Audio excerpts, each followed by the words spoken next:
à chaque fois pour nous assurer que vos questions et défis ou enjeux sont pris en compte tout au long de cette session.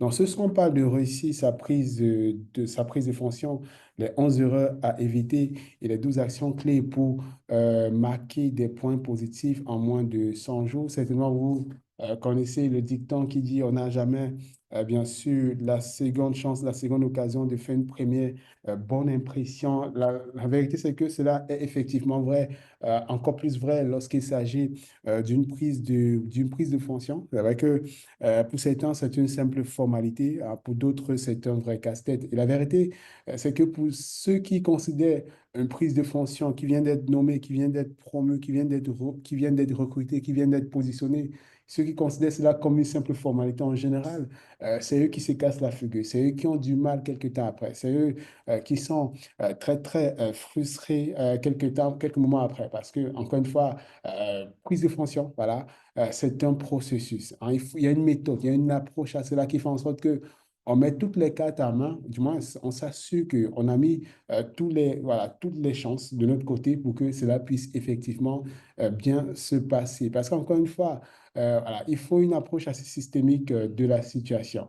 Alors, comment on a l'habitude de le dire à Etienne, on ne peut pas faire la bonne chose et échouer. Non, lorsqu'on procède de la bonne façon, en général, on a le résultat que l'on souhaite. Et comme en toute chose, on aime surtout le rappeler, il y a une formule derrière, il y a une approche derrière qui fait en sorte que lorsqu'on a cette approche, lorsqu'on a cette formule, en général, les choses se passent plutôt bien. Et c'est ce qu'on va travailler à partager avec vous durant cette classe digitale sur vraiment comment réussir la prise de fonction. On a beaucoup d'éléments partager avec vous pour que vous puissiez, bien sûr, retenir cela, voilà, que vous soyez en train de prendre une fonction actuellement ou que vous ayez pris une fonction il y a de cela quelques mois, quelques années déjà, et voilà, que vous êtes dedans, vous êtes dans les difficultés, dans les regrets, voilà.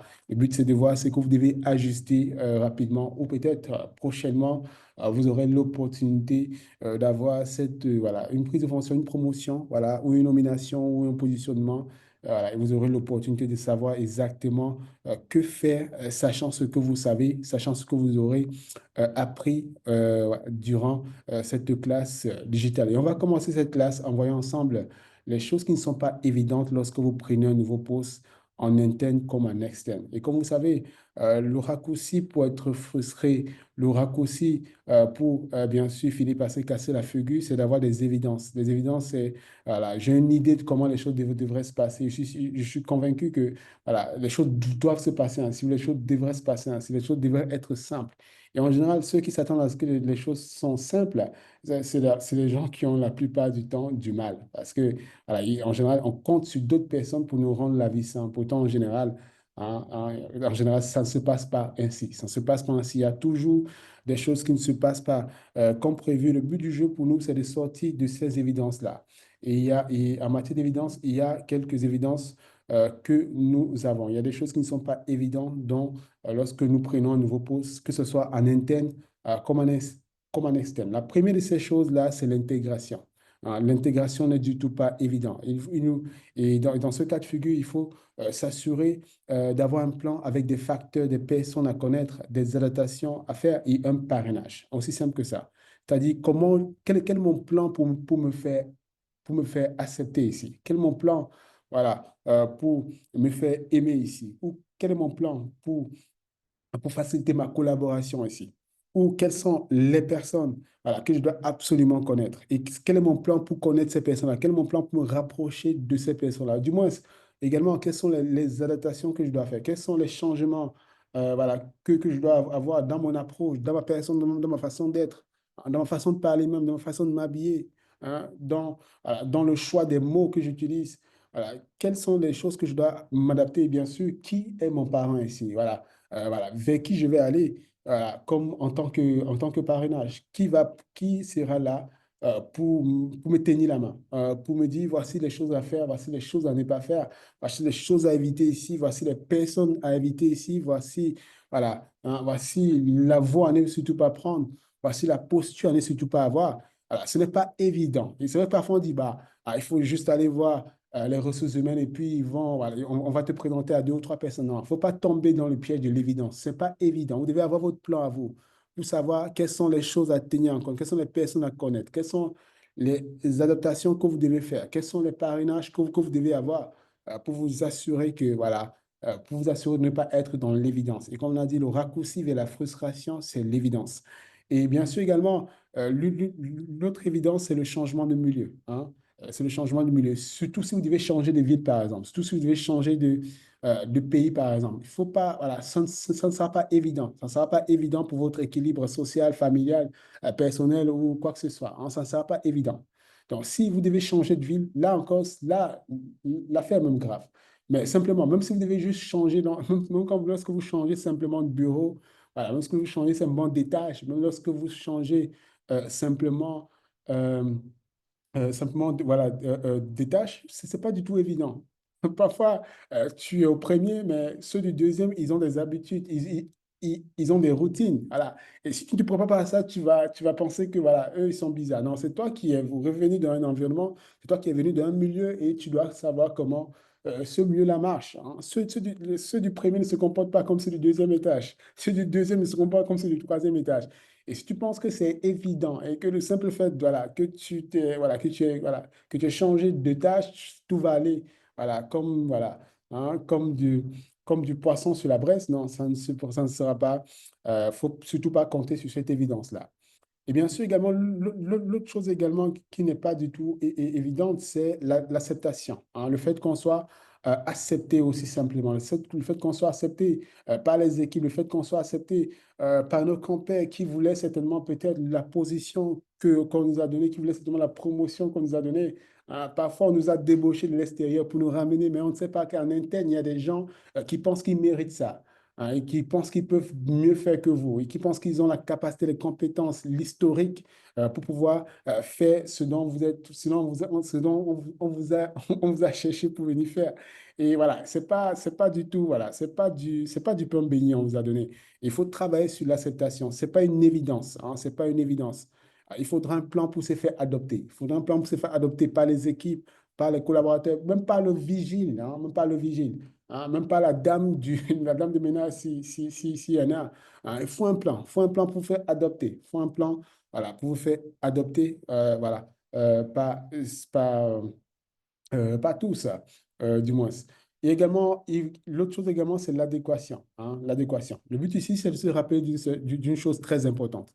Il n'est pas évident que votre perception des choses et que vos plans soient en adéquation avec la situation, voilà, avec le vécu, avec les défis et la culture de l'entreprise. Donc, votre perception des choses, votre vision du monde, votre philosophie de la vie, votre philosophie du travail. C'est comme la dernière fois, j'ai échangé avec une amie à moi qui est une expatriée. Voilà, c'est une Allemande. Et puis, elle est arrivée au Sénégal. Voilà, elle travaille dans une structure de la place. Et puis, elle dit, bah, moi, je ne comprends pas. Je ne comprends pas que ma patronne, elle arrive au bureau aux alentours de, voilà, sa patronne qui est une Sénégalaise, voilà, qui elle dit, ah, elle arrive au boulot aux alentours de 11h, 12h. Et parfois, elle passe toute la journée dans le bureau et elle ressort aux alentours de 16h, 17h et en ayant juste envoyé 2 mails, hein. 2 mails, juste 2 mails. Et elle fait toute la journée. Bah, écoute, hein, tu as une perception des choses, tu as une perception de la vélocité du travail que tu dois déjà, avant de vouloir améliorer un système, il faut déjà comprendre pourquoi le système est ainsi, quels sont les éléments qui expliquent pourquoi le système est structuré ainsi et voilà, pourquoi le système, bien sûr, il n'a pas voilà, n'arrive pas à être flexible.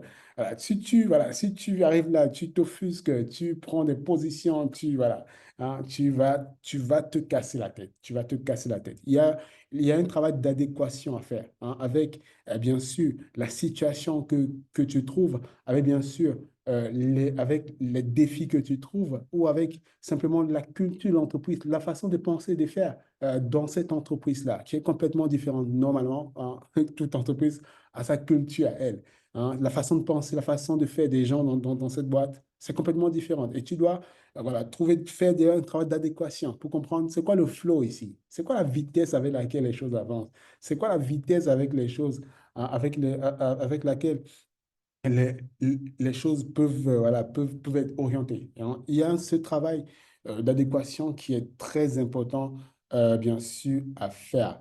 L'autre chose également à ne pas surtout prendre, bien sûr, comme une évidence, c'est l'efficacité, hein.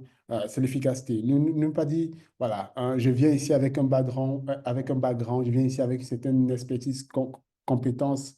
Encore une fois, comme disait quelqu'un, seuls les paranoïas survivent, hein, seuls les paranoïas survivent. Et lorsque on est parano, du moins lorsqu'on a de la paranoïa productive, ça ne veut pas dire qu'on n'a pas confiance en ses capacités. Ça ne veut pas dire qu'on n'a pas confiance à sa capacité à rendre les choses possibles. Mais on sait qu'on va rendre les choses possibles. On sait qu'on a ce qu'il faut pour rendre les choses possibles. Mais on est vigilant par rapport à ce qui pourrait être des facteurs bloquants à ma capacité à rendre les choses possibles. Et parfois, nous venons là avec le plein de confiance, voilà, on ne prête pas attention à des signaux, hein, voilà, on ne prête pas attention à des signaux qui nous indiquent qu'il y a peut-être quelque chose qui doit être ajusté ou réajusté ou optimisé ou placé d'une façon qui fait en sorte que, voilà, les choses se passent avec l'efficacité, voilà, avec la meilleure efficacité possible. Voilà. Et lorsqu'on ne tient pas compte de ça, lorsqu'on ne tient pas compte voilà, de ces petites choses-là, ce sont des petites choses en général. Mais lorsqu'on ne tient pas compte de ça, que ce soit en interne, que ce soit un nouveau poste en interne ou en externe, voilà, on tombe dans l'évidence. Et lorsqu'on tombe dans l'évidence, en général, ça finit par être ça se transforme en frustration.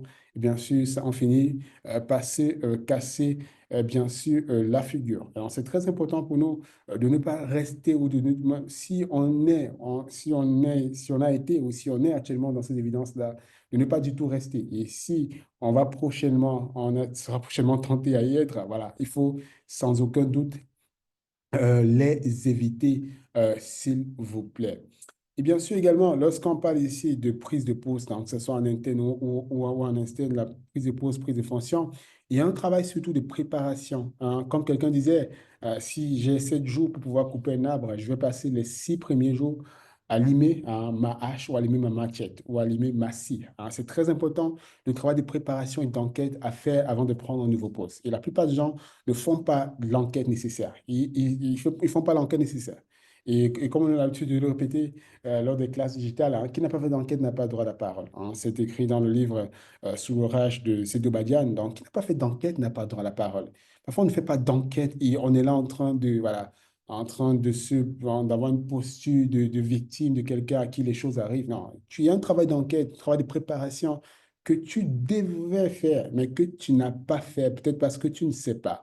Et là, maintenant, tu as l'occasion de savoir que, voilà, à chaque fois qu'il y a une prise de fonction, qu'il y a un nouveau poste, voilà, il y a un travail de préparation à faire. Et la première chose à vérifier ou à connaître ou à enquêter par rapport à ça, c'est de vérifier l'adéquation avec vos objectifs de carrière, hein.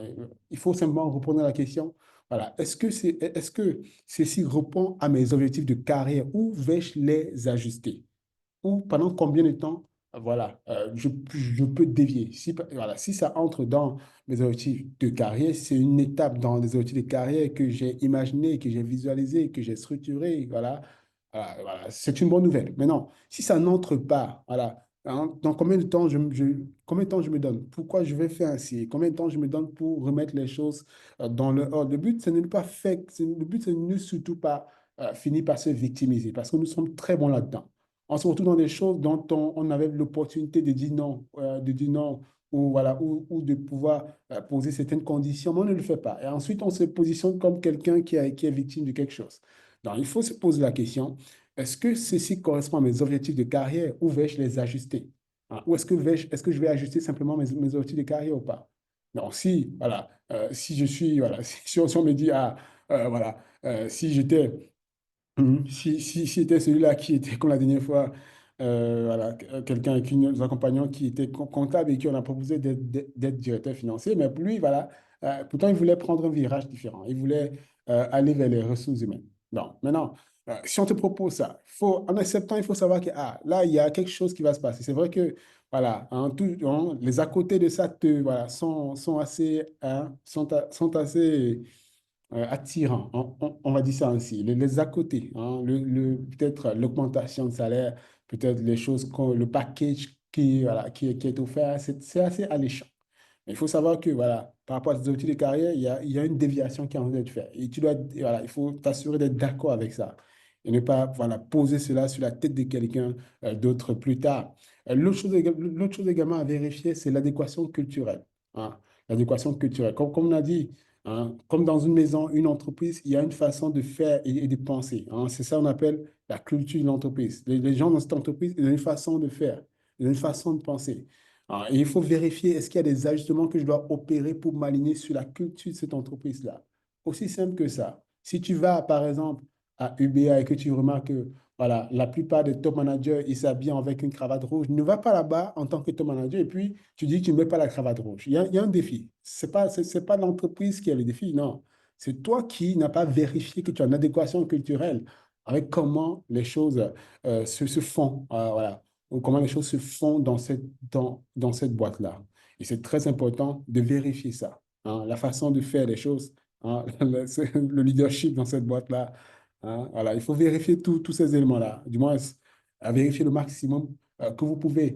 Aussi également, l'autre chose à faire lors de votre travail de préparation, c'est de connaître les enjeux. Hein, connaître les enjeux du poste. Connaître les enjeux du poste. Qu'est-ce qu'il y a de plus difficile et de plus challengeant pour l'organisation ou l'unité que je vais diriger? C'est vrai qu'il y a des gens parfois qui acceptent des choses sans toutefois savoir, voilà, ils pensent que, voilà, voilà, hein, que la personne en face ou que l'entreprise en face, c'est le Père Noël. Et qu'on nous appelle bah, le Père Noël qui distribue des cadeaux. Non, ce n'est pas un cadeau. Hein. Si on t'appelle, c'est parce qu'il y a une mission. C'est parce qu'il y a quelque chose à régler. C'est parce qu'il y a un challenge à relever. Hein. C'est parce qu'il y a des objectifs à atteindre. Donc, c'est pour ça qu'on t'a appelé. Donc, toi, tu dois savoir exactement c'est quoi les enjeux de l'entreprise. Hein. Voilà, de façon simple. Ça, c'est le minimum. Maintenant, c'est quoi les enjeux de la direction? C'est quoi les enjeux de l'unité? C'est quoi les enjeux du service? C'est quoi les enjeux de l'équipe que je vais être appelé hein, à diriger? Aussi simple que ça. Connaître les enjeux. Du moins, avoir une idée, même si je ne connais pas avec précision, mais j'ai une idée, j'ai des hypothèses claires des enjeux voilà, de l'organisation, des enjeux du service, du département, de l'unité que je vais piloter, que je vais digérer, que je vais diriger. Autre chose également à vérifier lors de son travail de préparation, c'est de clarifier les attentes. Hein. Bien sûr, c'est lié avec le précédent point sur les enjeux. Donc, clarifier les attentes, c'est-à-dire où est-ce que je suis attendu et dois-je absolument réussir pour atteindre, hein, pour répondre aux attentes de mes recruteurs ou promoteurs. Où est-ce que je suis attendu? Hein? Où est-ce que je suis attendu? Parfois, on te positionne là, ce n'est même pas pour le résultat. Hein? Parfois, c'est comme une histoire assez cocasse. C'est-à-dire, parfois, on te positionne là, c'est juste que la personne avant toi faisait chier les gens. On veut quelqu'un qui ne fera pas chier les gens. On veut quelqu'un qui ne fera pas chier les gens. Parfois, tu ne sais même pas que, voilà, on veut juste quelqu'un qui ne fera pas chier les gens, tu vois. Et on veut quelqu'un qui ne va pas chier les gens. Donc, toi, tu dois enquêter pour savoir, OK, hein, quelles sont les attentes? Et tout à l'heure, on va voir rapidement comment on arrive à cerner cela, comment on arrive à enquêter. Hein. On va voir le processus d'enquête proprement dit, voilà, pour pouvoir arriver à avoir ces réponses-là. Mais encore une fois, c'est très important de clarifier les attentes. Donc, où est-ce que je suis attendu? Et dois-je absolument réussir pour répondre aux attentes de mes recruteurs ou de mes promoteurs ou de celui qui m'a recommandé hein, ou de voilà, ou que ce soit. Donc, où est-ce que je suis attendu? C'est quoi les attentes autour de moi? Hein, les attentes autour de moi ou les attentes autour de cette fonction-là? L'autre chose également à faire ou à vérifier lors de son travail de préparation, c'est d'évaluer la culture. Donc, comme on a dit, c'est très important parce qu'en général, parfois, on a des gens très bons, mais ils se font broyer par la culture dans laquelle ils sont. Mais encore une fois, ce n'est pas la faute à la culture, c'est la faute au travail de préparation voilà, qu'il faut faire en amont. Donc, il faut clairement savoir quels sont les éléments culturels déterminants à prendre en compte pour une bonne intégration. Quels sont les éléments culturels? Est-ce que je dois changer la façon de m'habiller? Est-ce que je dois, euh, euh, bien sûr, changer la façon dont je travaille? Peut-être là où vous étiez avant, voilà, après 18 heures, vous fermez le téléphone. Mais là où vous êtes là, vous savez que voilà, on peut, voilà, les gens se permettent voilà, de te solliciter à une certaine heure. Et que voilà, c'est comme ça que ça se passe là-bas. Voilà, c'est comme ça que ça se passe là-bas. Maintenant, si tu vas dire, ah, là où j'étais, c'était pas comme ça, là où j'étais, voilà, moi je vais avoir, non, c'est pas, il y a un travail que tu dois faire. Et tu dois savoir, est-ce que cela s'aligne? Il ne faut pas faire le, voilà, faut pas faire le surpris ici. Il ne faut pas faire le surpris ou la surprise. Voilà. Donc, quels sont les éléments culturels déterminants à prendre en compte pour une bonne intégration? Donc, quels sont les éléments que je dois, bien sûr, tenir compte, hein, tenir compte. Également, il faut évaluer les marges de manœuvre. Comme on dit, parfois on nous confie des coquilles vides. Parfois, on te confie une fonction, un poste. Pourtant, c'est vide à l'intérieur. Lorsque tu frappes là, il n'y a rien du tout. Alors, tu ne te rends, tu ne sais même pas. C'est juste la fonction, le titre. Lorsqu'on prononce ça, tu seras voilà, tu seras voilà. On va dire, hein, tu es le responsable des opérations, ou tu es voilà. Et puis tu es juste content, ou voilà, tu es le directeur des opérations, tout ça. Puis tu es content. Pourtant, dans l'organigramme de cette boîte, en général, voilà, le directeur des opérations, il n'a presque rien à faire. Du moins, il n'est pas sur des sujets vraiment sérieux, mais tu ne sais pas. Hein, tu ne sais pas que tu n'as pas ces marges de manœuvre-là. Hein, tu n'as pas voilà, tu t'es juste concentré sur le titre et tu n'as pas creusé pour savoir c'est quoi tes marges de manœuvre en tant que, voilà, en tant que directeur des opérations ici, dans l'organigramme, comment les choses sont positionnées, c'est quoi la marge de manœuvre? Est-ce que j'ai la carte blanche et à quel niveau j'ai la possibilité d'impacter les choses et à quel niveau je n'en ai pas du tout? Hein? À quel niveau j'ai la possibilité d'impacter les choses et à quel niveau je n'en ai pas du tout? Je n'en ai pas du tout. Parfois, il ne faut pas, encore une fois, hein, le but, ce n'est pas être naïf. Hein. Le but, ce n'est pas être naïf. Hein. Le but, c'est de ne pas être naïf. Hein, voilà. Le but, c'est de ne pas être naïf. Donc, quelles sont les marges de manœuvre que j'ai hein, à ce poste, à cette fonction? Voilà, quelles sont les marges de manœuvre que j'ai? Et bien sûr, pour terminer, il faut l'autre chose à faire lors du travail de préparation, c'est de faire la liste des transitions requises. Donc, faire la liste des transitions requises. Ce point est très important. On va peut-être passer 30 secondes là-dessus. Donc, la liste des transitions requises, qu'est-ce que ça veut dire? Le but est de sortir un agenda voilà, ou un carnet et puis répondre à la question suivante. Qu'est-ce que j'étais? Qu'est-ce que je faisais? Qu'est-ce que j'avais avant et que je ne peux plus être? Je ne peux plus faire. Je ne peux plus, hein, voilà, et que je ne peux plus faire. Et qu'est-ce que je dois être? Qu'est-ce que je dois faire? Qu'est-ce que je dois avoir que je n'étais pas et que je ne faisais pas et que je n'avais pas? Donc, qu'est-ce que moi j'étais avant? Avant, j'étais le genre de personne qui rentrait du boulot à 17h, à 18h. Je descendais, voilà, lorsque 18h arrivait, je descendais. Ah, tu te rends peut-être compte que, si tu fais ça là, tu auras voilà, il y a des choses qui ne vont pas bien se passer pour toi. Peut-être tu vas te rendre compte qu'avant, ce que je faisais, c'est que voilà, voilà, je pouvais ne pas répondre euh, diligence à des mails et puis ça ne posait pas de défi. Mais tu te rends compte qu'ici, les gens communiquent beaucoup par mail et c'est très important pour les gens de recevoir des retours, des feedbacks en temps réel. Voilà. Et puis toi, avant, pour toi, voilà, c'était pas quelque chose de. Voilà. En fait, tu dois pouvoir faire la liste des transitions dont tu as besoin, qui sont très importants. Du moins, pendant des mois d'intégration. Ça peut être les 3 premiers mois, ça peut être les 6 premiers mois. Et tu sais très bien que pendant ces 3 premiers mois, pendant ces 6 premiers mois, voici les choses que je vais pouvoir, voilà, voici les choses que je vais pouvoir optimiser dans ma façon d'être, dans ma façon de faire. Hein, voilà, pour pouvoir bien sûr réussir à mettre, voilà, pour réussir dans cette nouvelle mission. Voilà. Et lorsqu'on ne fait pas ça, en général, il y a des dichotomies qui se créent. Il y a des dichotomies qui se créent. Alors, il y a des dichotomies qui se créent inutilement. Mais juste parce qu'on n'a pas fait le travail de clairement clarifier la liste des transitions que nous devons faire en termes de qui j'étais, ce que je faisais, ce que j'avais avant et que je dois plus, voilà, que je peux plus faire ou que je dois plus faire ou que je dois me corriger ou que je dois bien sûr ajuster. Ce sont des transitions qui sont très importantes. Il faut bien sûr les clarifier soi-même, hein, avant d'être obligé par l'environnement, par les conditions de clarifier ça. Parce que lorsque l'environnement et les conditions t'y obligent, il y a beaucoup de douleur là. Ça fait très mal en général.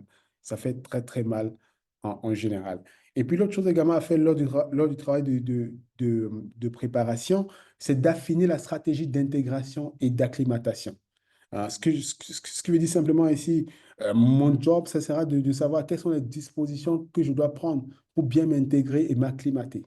Et pour bien m'intégrer et m'acclimater. Peut-être avant, j'étais quelqu'un qui aimait bien prendre voilà, en toute quiétude son petit déjeuner. Voilà. Lorsqu'elle arrive, elle va à la cantine, passe du temps là-bas. Voilà. Ou lorsqu'elle prend le déjeuner, voilà, j'aime bien terminer. Si c'est 1 heure, j'aime bien terminer toutes les 1 heure. Voilà. Mais tu te rends compte que peut-être là, tu dois pouvoir voilà, faire moins que ça. Même si tu as la possibilité de faire tes 1 heure, mais tu vois, là, il faut que tu fais 30 minutes, il faut que tu fasses 40 minutes, etc. Donc, il y a des petites intégrations voilà, que tu dois faire, des dispositions que tu dois prendre. Peut-être, voilà, si tu es dans une autre ville, aussi simple que ça, hein, si c'est d'un autre côté de la ville, peut-être, voilà, il faut quitter un peu plus tôt à la maison. Peut-être il faut te coucher un peu plus tôt désormais. Voilà, voilà. Il y a des choses assez simples, hein. Encore une fois, c'est pas compliqué. C'est pas de la chimie, c'est pas de la chimie quantique ici. C'est vraiment des choses simples, mais que la plupart du temps, nous sommes négligents et qui accouchent des montants de défis, hein, voilà, dont nous finissons par avoir en face de nous. Et puis également, il faut optimiser le plan de réussite sur 100 jours, hein, le plan de réussite sur 100 jours. Voilà, comme on va le voir tout à l'heure. Mais le but, c'est de pouvoir savoir clairement quelles sont les actions déterminantes que je dois engager pour réussir mon intégration en termes de résultats et en termes d'action. Donc, qu'est-ce que je dois faire? Donc, par exemple, il y a des gens, ils observent Donald Trump actuellement, ils le prennent pour un fou. Non, mais le gars, il a son plan et il déroule ses actions. Hein, il a pas si peut-être, je ne sais pas combien, voilà, sur quelle durée son plan voilà, a été mis en place. Peut-être c'est sur 100 jours, peut-être c'est sur 200 jours. Mais après un certain temps, il va évaluer ça. Hein, et ensuite, il va apporter d'autres optimisations et corrections. Mais pour l'instant, il ne peut pas, voilà, pour l'instant, il déroule ses actions. Hein, il déroule ses actions. Parce qu'il a un plan. Quelles sont les actions déterminantes que je dois engager pour réussir mon intégration? Non, voilà. Et c'est exactement l'approche que nous devons également avoir, hein, du moins expérimenter lorsque avant de prendre avant de prendre un nouveau poste. Euh, Good. Rapidement, on va voir ensemble également, pour avancer rapidement, on va voir ensemble les 11 erreurs que la plupart des gens qui prennent un nouveau poste commettent et qui les font échouer. Hein, et qui les font échouer. Il y a en général 11 erreurs que nous avons notées, hein, que la plupart des gens qui prennent un nouveau poste commettent euh, en général. La première erreur, c'est de penser que ce qui a marché ailleurs marchera là où vous êtes arrivé sans adaptation. Hein. Comme on dit, hein, l'intelligence, c'est la capacité à s'adapter. Hein, ou l'apprentissage, c'est la capacité à s'adapter. Hein. C'est-à-dire, s'il y a une situation ou s'il y a une condition, voilà, et que tu essayes, ça ne marche pas, et que tu dis que tu as appris, en fait, l'apprentissage, c'est ta capacité à dire, OK, sachant que j'ai appris, je dois faire les choses différemment. Je dois faire les choses différemment. Je dois revoir un peu mon approche. Il y a peut-être mon approche l'idée est toujours bonne. L'idée est toujours d'actualité. Mais je dois revoir peut-être l'approche que j'ai. Peut-être je dois revoir, bien sûr, la méthode pour y arriver. Et la plupart des gens, l'erreur commise par la plupart des gens, c'est qu'ils pensent que ce qui a marché ailleurs. Hein. Peut-être un directeur commercial qui dit, dans la boîte précédente, voici les campagnes que nous avons faites, ou voici comment nous sommes déployés. OK, on comprend qu'il faut faire des campagnes. Mais peut-être il faut revoir, il y a des jugements adaptés, par exemple, par rapport, peut-être, ce n'est pas, hein, peut-être on n'a pas la même approche, peut-être on n'a pas la même philosophie sur notre marché, peut-être, voilà, on n'a pas le même message sur le marché. Il faut pouvoir revoir ça. Il n'est pas juste récupérer et puis coller à côté sans toutefois adapter. La plupart des gens qui se cassent la figure, voilà, c'est ce qu'ils essayent, bien sûr, de faire. L'autre erreur également, c'est de ne pas adapter son approche à la situation et à l'état de l'unité où l'entreprise dirigeait. Ne pas adapter son approche. Comme je dis, hein, parfois tu arrives dans une boîte et puis tu te rends compte que euh, tu es, tu es quelqu'un qui n'est pas très expressif. Mais tu te rends compte que voilà, cette boîte, les gens sont très expressifs. Ou du moins, les managers de cette boîte, ce sont des gens qui sont très expressifs. Donc, peut-être moi, dans mon approche, voilà, j'ai une approche qui n'est pas assez très expressive. Et tu te rends compte que peut-être tu dois pouvoir revoir ton approche. Hein, parce que les gens sont mobilisés ici lorsqu'il y a de l'énergie. Et toi, tu ne diffuses pas cette énergie-là. Du coup, lorsque tu sollicites des gens, il n'y a pas le retour effectif en temps et en heure que tu souhaites. Mais parce que là, les gens, on ne sent pas ton énergie, on ne sent pas ta vibration. Et si tu n'adaptes pas ton approche, pour dire, OK, hein, voici la façon dont qui fait en sorte que lorsque tu communiques, lorsque voilà, tu touches les gens de cette façon, en général, tu as des meilleurs retours. Hein. Tu vas dire, peut-être toi, tu vas arriver pour dire, ah, Moi, la façon dont j'ai toujours vu, dont on a communiqué, de la façon dont j'ai toujours fait, c'est que voilà, on communique tout par email. Tu te mets à envoyer des emails, des emails aux gens, voilà, voilà, des emails, et puis voilà, tu passes ton temps à relancer les gens. Euh, tu, tu, tu passes ton temps à relancer, et puis tu n'as aucun retour. Sauf qu'en général, hein, les gens dans cette boîte-là ou dans ce service-là, ils aiment un peu, ils aiment le côté un peu informel des choses. Ils aiment quand lorsqu'on prend un peu le téléphone, on les appelle pour dire, mais où est-ce que tu en es avec mon dossier? Est-ce que tu peux, s'il te plaît, voilà, à quelle heure je peux passer, je peux passer récupérer le dossier? Mais toi, tu es là, assis dans ton bureau, en train d'envoyer des mails aux gens.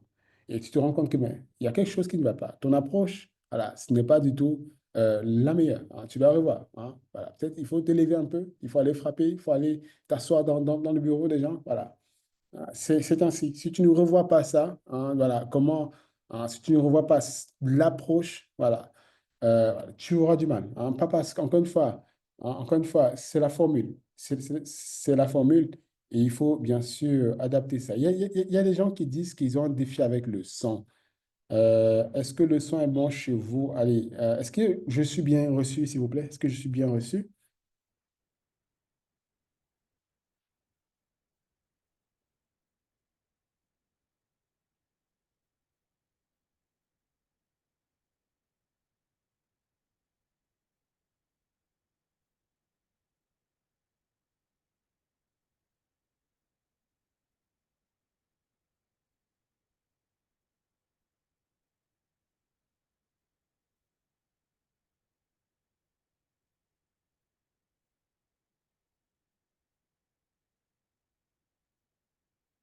Ok, super. Si je suis reçu, good. Alors, si je suis reçu, on va rapidement avancer. Comme j'ai dit, on a un temps imparti pour cette session. Il nous reste 40 minutes. Donc, comme on l'a dit, l'erreur numéro 2, c'est voilà, ce n'est pas s'adapter, ne pas adapter son approche à la situation. Et l'erreur numéro 3, c'est de laisser, et ça, c'est l'une des erreurs vraiment commises et répétées à chaque fois. On se laisse parfois impressionner par les résultats du prédécesseur ou la dimension de l'organisation. Peut-être on vous a débauché dans une petite compagnie, voilà, d'assurance de la place pour une très grande compagnie, hein. Peut-être le premier du marché vous a débauché ou le deuxième du marché vous a débauché. Voilà. Vous étiez un outsider, vous étiez le petit David, et puis vous travaillez dans le David, et puis du marché, et puis le Goliath du marché vous a débauché. Lorsque vous arrivez, vous vous laissez impressionner par les résultats du prédécesseur ou de ceux qui ont occupé le rôle, la fonction avant vous. Ou peut-être vous laissez impressionner par la dimension de l'organisation, par le fait que, voilà, là maintenant, vous avez une voiture de service, vous avez tel avantage, vous avez telle chose, et vous plongez là-dedans. Et vous oubliez que, avant toute chose, vous êtes là pour une mission. Vous êtes là parce que si on a fait appel à vous, c'est parce que, voilà, on part du principe que vous avez ce qu'il faut pour pouvoir réussir le job, ce qu'il faut pour pouvoir réussir la mission, que vous avez le savoir-faire, que vous avez la compétence, l'expertise pour pouvoir réussir ça.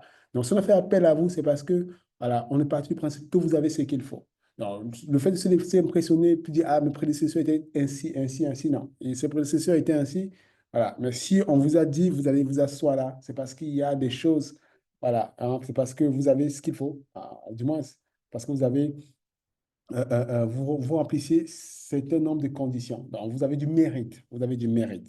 Il ne faut pas se laisser impressionner par ce que les autres ont fait à nous. Si vous êtes là, c'est parce que vous avez un certain mérite. Alors, il faut embrasser ce mérite-là et également ne pas se laisser noyer par la dimension de l'organisation. Comme j'ai dit, parfois on oublie, on se noie dans les avantages, hein, dans les avantages qu'on a. Ça peut être les augmentations ça peut être des augmentations de salaire, ça peut être des primes, ça peut être toutes sortes d'avantages, toutes sortes de packages parfois qui font en sorte qu'on oublie, hein, pourquoi nous sommes là, pourquoi on nous a invités à la table, hein, pourquoi on a reçu ce qu'on a reçu. L'autre erreur également, c'est vouloir tout changer du jour au lendemain, hein, aussi simple que ça. Hein, vouloir tout changer du jour au lendemain. Vouloir tout changer du jour au lendemain. C'est-à-dire vouloir retourner la table du jour au lendemain. Hein, vouloir retourner la table au jour au lendemain. Au moins, hein, voilà. Si tu veux faire ainsi, il faut t'assurer que tu sois Donald Trump. Hein, si tu n'es pas Donald Trump, voilà. il faut avoir une approche, voilà, faut avoir une approche assez séquentielle. Il faut avoir une approche assez séquentielle pour savoir, voilà, c'est quoi mon premier move, ce sera quoi mon second move, c'est quoi mes trois premières priorités, hein, c'est quoi mes deux, trois top priorités et enjeux, voilà, les 90 prochains jours, les 100 prochains jours, les 3 prochains mois ou les 6 prochains mois, voilà, hein. Avoir une approche assez séquentielle des choses, ne pas embrasser tous les défis. Encore une fois, parfois, lorsqu'on arrive avec le regard externe que l'on a, on, on repère et on a l'impression que tout va mal. Non, hein, ne vous en faites pas, hein. C'est vrai que ça donne l'impression que tout va mal, mais les gens ont fonctionné avant vous. Les choses avancé d'une certaine façon avant vous. Il faut s'assurer de travailler déjà sur les éléments qui auront, hein, qui ont le plus grand nombre de leviers, c'est-à-dire les choses que si vous faites, l'impact sera très, très considérable. En général, c'est sur cela qu'il faut, voilà, concentrer ses efforts, concentrer ses efforts et son énergie, voilà, pour travailler sur les leviers, hein, sur les leviers les plus importants. Encore une fois, les leviers les plus importants, c'est les choses sur lesquelles, si on résout ça, si on travaille dessus, voilà, l'impact sera très considérable, sera retentissant. Et il faut travailler déjà sur ces éléments-là, au lieu de vouloir renverser la table voilà, du jour au lendemain. Et également, l'autre erreur également, c'est d'être frileux, hein, et prendre trop de temps trop de temps dans le diagnostic, hein. Voilà. Parfois, on se cache dans le diagnostic pour ne pas engager les actions, les projets, les initiatives qu'il faut. On se cache sur le fait que, bon, là, je ne connais pas encore très bien les gens, je n'ai pas encore rencontré tout le monde. Non, on n'a pas essentiellement besoin de rencontrer tout le monde. Mais on a besoin de synthétiser, hein, de synthétiser, hein. Le but, c'est pas de, voilà, de rencontrer tout le monde. Le but, c'est pas d'avoir l'avis de tout le monde. Mais le but, c'est d'avoir le minimum d'informations qu'il faut pour engager les actions, engager les projets, les initiatives qu'il faut. Il ne faut pas être très frileux pour prendre trop le temps de diagnostic. Parce que lorsqu'on prend trop le temps de diagnostic, notre capacité de mobilisation s'effrite. Voilà. Plus on prend du temps, plus notre capacité de mobilisation, que ce soit des équipes, que ce soit de ceux qui nous ont fait confiance, ça s'effrite, hein. Voilà. Lorsqu'on vient d'arriver, les gens sont plus enclins, voilà, à vouloir nous accompagner, à vouloir nous aider, à vouloir faire le chemin avec nous. Voilà. Et puis, on est là en train de perdre le temps à diagnostiquer, à dire ce qui ne va pas, à dire ce qui ne va pas, sans faire du creative thinking, sans faire du design thinking, sans designer, voilà, les plans d'action, les solutions et d'être en train de les implémenter. Voilà, il va de soi qu'en général, en général, on finit par se casser la figure. Et également, l'autre erreur également, c'est de négliger les impacts des nouveaux engagements sur son équilibre social et familial. En négliger ça. Ne pas considérer le fait que peut-être, voilà, par rapport aux engagements, par rapport au déploiement actuel, peut-être par rapport au plan d'action mis en place actuellement, peut-être je ne serais plus capable de dîner tous les soirs avec la famille. Je serais plus capable de participer à certains baptêmes, mariages ou événements. Voilà, je serais plus capable de le faire et être OK avec ça, hein. Être OK avec ça et prendre note du fait que voilà, ça fait partie du processus, ça fait partie des choses à optimiser, du moins à corriger ou à récalibrer pour réussir cette mission-là, du moins pour réussir à lancer la fusée, pour réussir à lancer la fusée. Et lorsqu'on néglige les impacts, parfois, on se retrouve en train de s'apitoyer sur son sort, hein, de regretter parfois d'avoir dit oui, hein, voilà. Pourtant, simplement, voilà, il y avait, tu dois savoir que voilà, tout est systémique. Si ça augmente ici, c'est en train de diminuer quelque part. Si ça diminue quelque part, c'est en train d'augmenter quelque part. Voilà, le système ondule. Non, tu dois savoir, non, si je suis ici, voilà, il y a des choses sur lesquelles je serai moins. Et pouvoir, bien sûr, analyser ça, faire le point et bien sûr, avoir des discussions s'il faut, des discussions importantes s'il le faut. Voilà, ça peut être avec la famille pour dire, voilà, de- pendant cette période de temps, je serai plus capable de gérer des choses, je serai plus capable de répondre présent par rapport à telle chose, du moins pendant cette période-là. Voilà. Et puis, exactement faire ça. Et puis également, l'autre erreur également, c'est mettre ses pieds là où on ne devrait pas mettre, là où on ne devait pas en mettre, hein. C'est pour ça que tout à l'heure, je ne sais pas si vous vous rappelez, lorsque nous parlions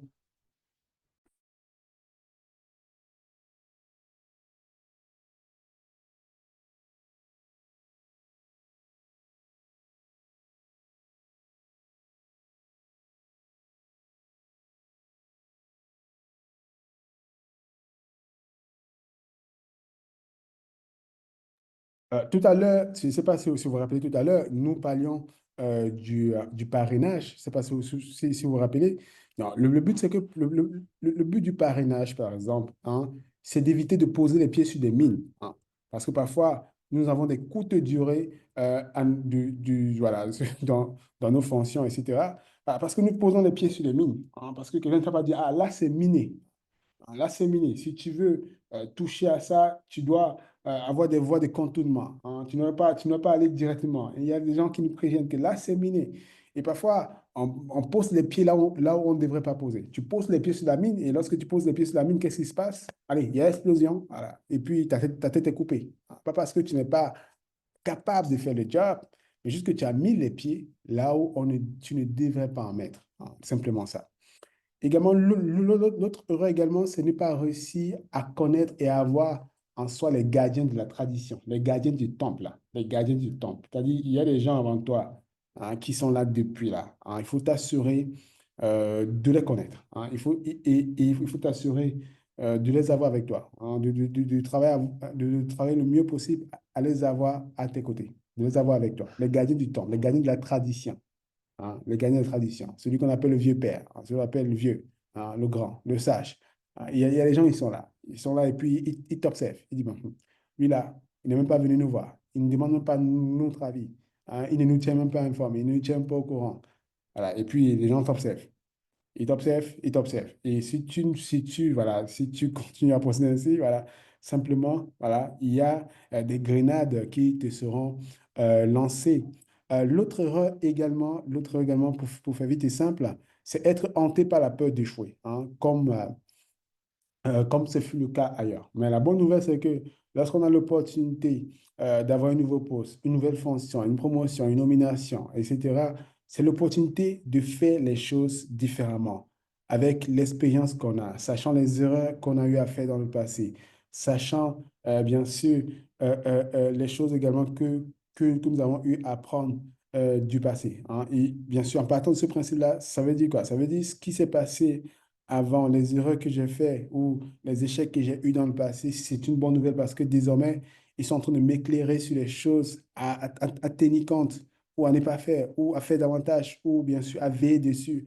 Voilà. Et cesser simplement d'être hanté par la peur d'échouer. Comme on a dit, si on est là, c'est parce on a du mérite. C'est parce qu'on a du mérite d'une certaine façon. Hein. C'est parce qu'on a du mérite d'une certaine façon. C'est parce que on trouve en nous la personne voilà, capable de s'asseoir sur cette chaise-là. Donc, en fait, il faut te concentrer pour t'asseoir sur la chaise qu'on t'a donnée voilà, et travailler sur les éléments de pertinence pour rester l'homme ou la femme de la situation.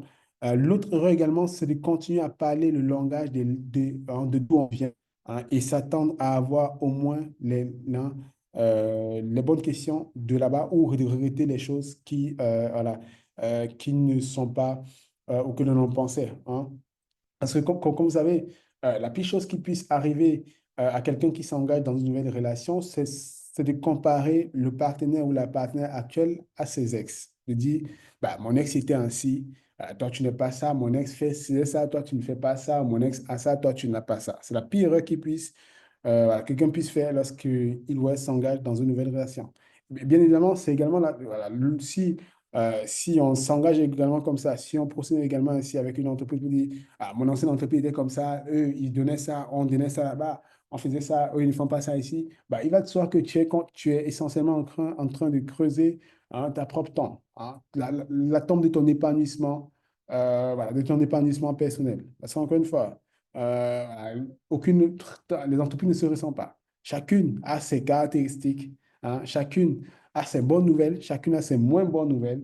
Voilà, chacune a ses éléments d'enjaillement, hein, et chacune a ses éléments, bien sûr, de mécontentement. Si tu continues à parler le même langage, ou tu continues à regretter ce qu'il y avait ailleurs et qui n'a pas ici, voilà, il va de soi que voilà, tu es simplement en train de creuser simplement ta propre tombe dans laquelle tu vas t'enterrer ou tu seras enterré. L'autre erreur également, c'est de ne pas avoir une stratégie ni un plan d'acclimatation et d'intégration. On en a parlé tout à l'heure. Hein. Comment je vais procéder pour me faire adapter ici? Comment je vais procéder pour mobiliser les gens autour de mon plan, autour de mon plan d'action, autour, bien sûr, de mes initiatives, de mes projets, autour des résultats ou des performances que je vais, ou que je vais travailler à pouvoir, bien sûr, réaliser et mettre en place. En général, ceux qui se cassent la figure, lorsqu'ils prennent un nouveau poste, en général, ce sont ceux qui font l'une ou plusieurs de l'un ou plusieurs de ces erreurs-là. Donc, ils pensent que ce qui a marché ailleurs marchera là où ils sont arrivés, sans adaptation, sans optimisation, sans ajustement. Également, ils n'adaptent pas leur approche à la situation ou à l'état de l'unité. Peut-être là où tu étais, tu travailles dans une entreprise qui a tout, hein, qui a tous les éléments de l'organigramme, mais là, tu te rends compte que pour avoir quelque chose, tu dois te déplacer, tu dois faire des choses et puis tu ne veux pas le faire. L'autre erreur, c'est de se laisser, comme on a dit, de se laisser impressionner par les résultats du prédécesseur ou de la dimension de l'organisation. L'autre erreur, c'est vouloir tout changer du jour au lendemain. L'autre erreur, comme on a dit, c'est être trop frileux, prendre trop de temps dans le diagnostic et l'obtention des premières victoires critiques qui vont, bien sûr, garder ou du moins augmenter notre capital confiance auprès de ceux qui nous ont fait confiance ou auprès des équipes ou des personnes ou des partenaires qui nous regardent, hein, qui nous observent et voir si, voilà, effectivement, nous sommes capables d'améliorer ou d'améliorer les choses ou d'apporter des choses ou des résultats bien plus différents. Et également, l'autre erreur, c'est négliger les impacts des nouveaux engagements, son équilibre social, familial et personnel. L'autre erreur, c'est de mettre les pieds là où on ne devrait pas mettre le pied sur les mines. Et l'autre erreur, c'est ne pas réussir à connaître ou avoir les gardiens de la tradition avec soi. Ou l'autre erreur voilà, qu'on mise ici, c'est voilà, être hanté par la peur d'échouer, hein, ou, voilà, ou continuer à garder le même langage, ou continuer à regretter que les choses ne se passent pas comme ailleurs ou comme ce que nous avons déjà eu à expérimenter. Et l'autre erreur, c'est ne pas avoir une stratégie ni un plan et d'intégration. Alors, en général, voilà, ceux qui se cassent la figure, ils commettent ces 11 erreurs-là qui font en général que ils sont enclins à se casser facilement la figure. On va, on va avancer. Je ne sais pas s'il y a des questions, s'il vous plaît. Est-ce qu'il y a des questions par rapport à ce qu'on a vu jusqu'à maintenant, s'il vous plaît?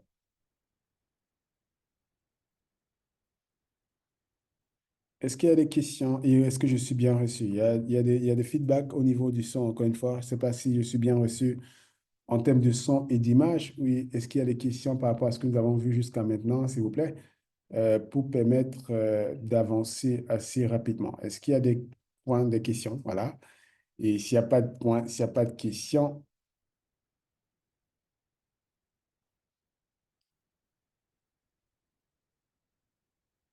est-ce que je suis bien reçu également?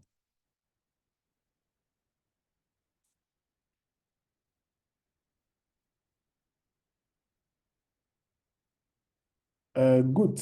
Allez, s'il n'y a pas de points, s'il n'y a pas de questions, allez, on va avancer rapidement et on va voir ensemble tout de suite les 9 choses que la plupart des managers regrettent d'avoir banalisées à leur prise de fonction et comment les intégrer. Il y a un magnifique livre, hein, je ne sais plus, je ne me rappelle plus très exactement le titre du livre, ni son auteur d'ailleurs, mais le livre en général, il parlait des regrets des 5 regrets que les gens, voilà, les 5 choses que les gens regrettent le plus voilà, lorsqu'ils sont dans un âge. Je ne sais pas si quelqu'un a la référence du livre dans le chat. Et voilà. Mais sauf qu'en général, les managers également qui se cassent la figure, du moins les gens qui se cassent la figure dans leur prise de fonction, ils ont quelques regrets plus tard. Plus tard, ils ont quelques regrets. Plus tard, ils ont quelques regrets. Ils ont quelque chose voilà, ils ont une liste de choses qu'ils auraient aimé savoir ou qu'ils auraient aimé faire différemment. Donc, il y en a quelques, voilà, il y en a quelques-uns de ces regrets-là hein, qu'on va partager avec vous, de telle sorte que vous puissiez éviter de les faire également. Donc, voici les 9 choses que la plupart des gens regrettent d'avoir banalisé à leur prise de fonction et comment ne pas répéter cela et comment les intégrer tout simplement. la première chose, c'est, voilà, le premier regret, c'est le fait qu'ils se disent en général, ils se disent en général, j'aurais aimé savoir, j'aurais aimé savoir où je mettais les pieds. J'aurais aimé savoir où je mettais les pieds. La plupart des gens qui se cassent la figure dans une prise de fonction, dans un nouveau poste, voilà, ou dans une nomination, etc. En général, ils disent, j'aurais aimé savoir où je mettais mes pieds. J'aurais aimé savoir. C'est pour ça que tout à l'heure, lorsqu'on parlait, on a précisé assez longtemps et on a vu ensemble les questions à poser, les questions de diagnostic et d'enquête à poser pour s'assurer, voilà, de ne pas avoir ce regret-là. Le regret de dire, j'aurais aimé savoir où je mettais les pieds. Non. Il y a un minimum d'enquête à faire et un minimum de travail de préparation à faire. On a vu cela tout à l'heure. L'autre erreur, c'est je ne savais pas que les choses allaient être aussi compliquées. L'autre erreur, c'est de dire, je ne savais pas que les choses allaient être aussi compliquées. Parce que parfois, et ce qui explique principalement ça, c'est qu'on sous-estime le travail à faire. C'est pour ça que tout à l'heure, comme on a dit, il faut de la paranoïa. Il faut de la paranoïa productive. Être parano, comme on a dit tout à l'heure, ça ne veut pas dire que je n'ai pas confiance à ma capacité à en faire les choses ou à mon expertise ou à mes compétences. Non, je sais que je peux le faire, mais je suis vigilant par rapport aux facteurs bloquants, voilà, aux facteurs gênants qui peuvent m'empêcher, voilà, d'être l'homme ou la femme de la situation. Ou, voilà. Et la troisième erreur, je n'ai pas utilisé le bon critère. Je n'ai pas utilisé le bon critère pour accepter. Je n'ai pas utilisé le bon critère. D'autres vont dire, le critère que j'ai utilisé, je me suis concentré uniquement sur le salaire, sur la rémunération. Je n'ai pas vérifié d'autres tel critère. Là, je me retrouve coincé, je me retrouve bloqué parce que je n'ai plus, voilà, je n'ai plus telle chose, je n'arrive plus à faire telle chose. Voilà, c'est l'un des regrets également. Et c'est pour ça que tout à l'heure, on a vu que, voilà, voilà, lorsqu'on a vu le travail de préparation, on a vu comment la question à se poser ou comment on traite ce sujet-là pour être sûr d'utiliser le bon critère. Voilà. Et l'autre erreur, la quatrième erreur,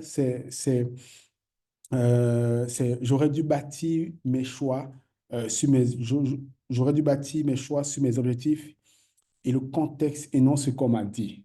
Et non ce qu'on m'a dit. J'aurais dû bâtir mes choix sur mes objectifs et le contexte. Et le contexte, et non ce qu'on m'a dit. Et non ce qu'on m'a dit. On m'a dit des choses, voilà. J'ai, j'ai écouté les bruits du couloir. On m'a dit des choses où je suis venu avec des modèles que je veux juste voilà, déposer, hein, sans toutefois prendre note du contexte, sans toutefois prendre note de la situation actuelle de l'unité ou de la situation actuelle de l'organisation où je me trouve. Voilà, je vais juste déposer le modèle que j'ai reçu, le modèle voilà, dont je pense est mieux ou est meilleur. Je veux juste déposer le modèle sans toutefois contextualiser les choses. Voilà.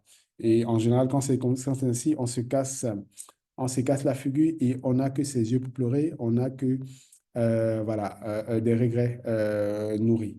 L'autre regret également, c'est dit, j'aurais aimé travailler sur certaines relations. J'aurais aimé travailler sur certaines relations. J'aurais aimé travailler pour avoir telle personne à mes côtés. J'aurais aimé travailler pour réussir telle relation, pour faire en sorte que telle relation puisse marcher. Hein, j'aurais aimé ne pas me braquer ou ne pas avoir une mauvaise perception de telle personne dès le départ. Je me suis rendu compte que ce n'était pas une si mauvaise personne que ça. Donc voilà, le regret, c'est dire, j'aurais aimé travailler sur certaines relations. Et voilà, en général, c'est pour ça que tout à l'heure, on a vu que voilà, c'est très important. On a vu cela lors du travail de préparation. L'autre regret également, c'est de dire, j'aurais aimé négocier plus de marge de manœuvre à l'entrée. Et rappelez-vous également, on a vu lors du travail d'enquête, allez, je ne fais que revenir sur certains éléments que l'on a vus, comme on a dit, lors du travail de préparation, on a dit évaluer les marges de manœuvre.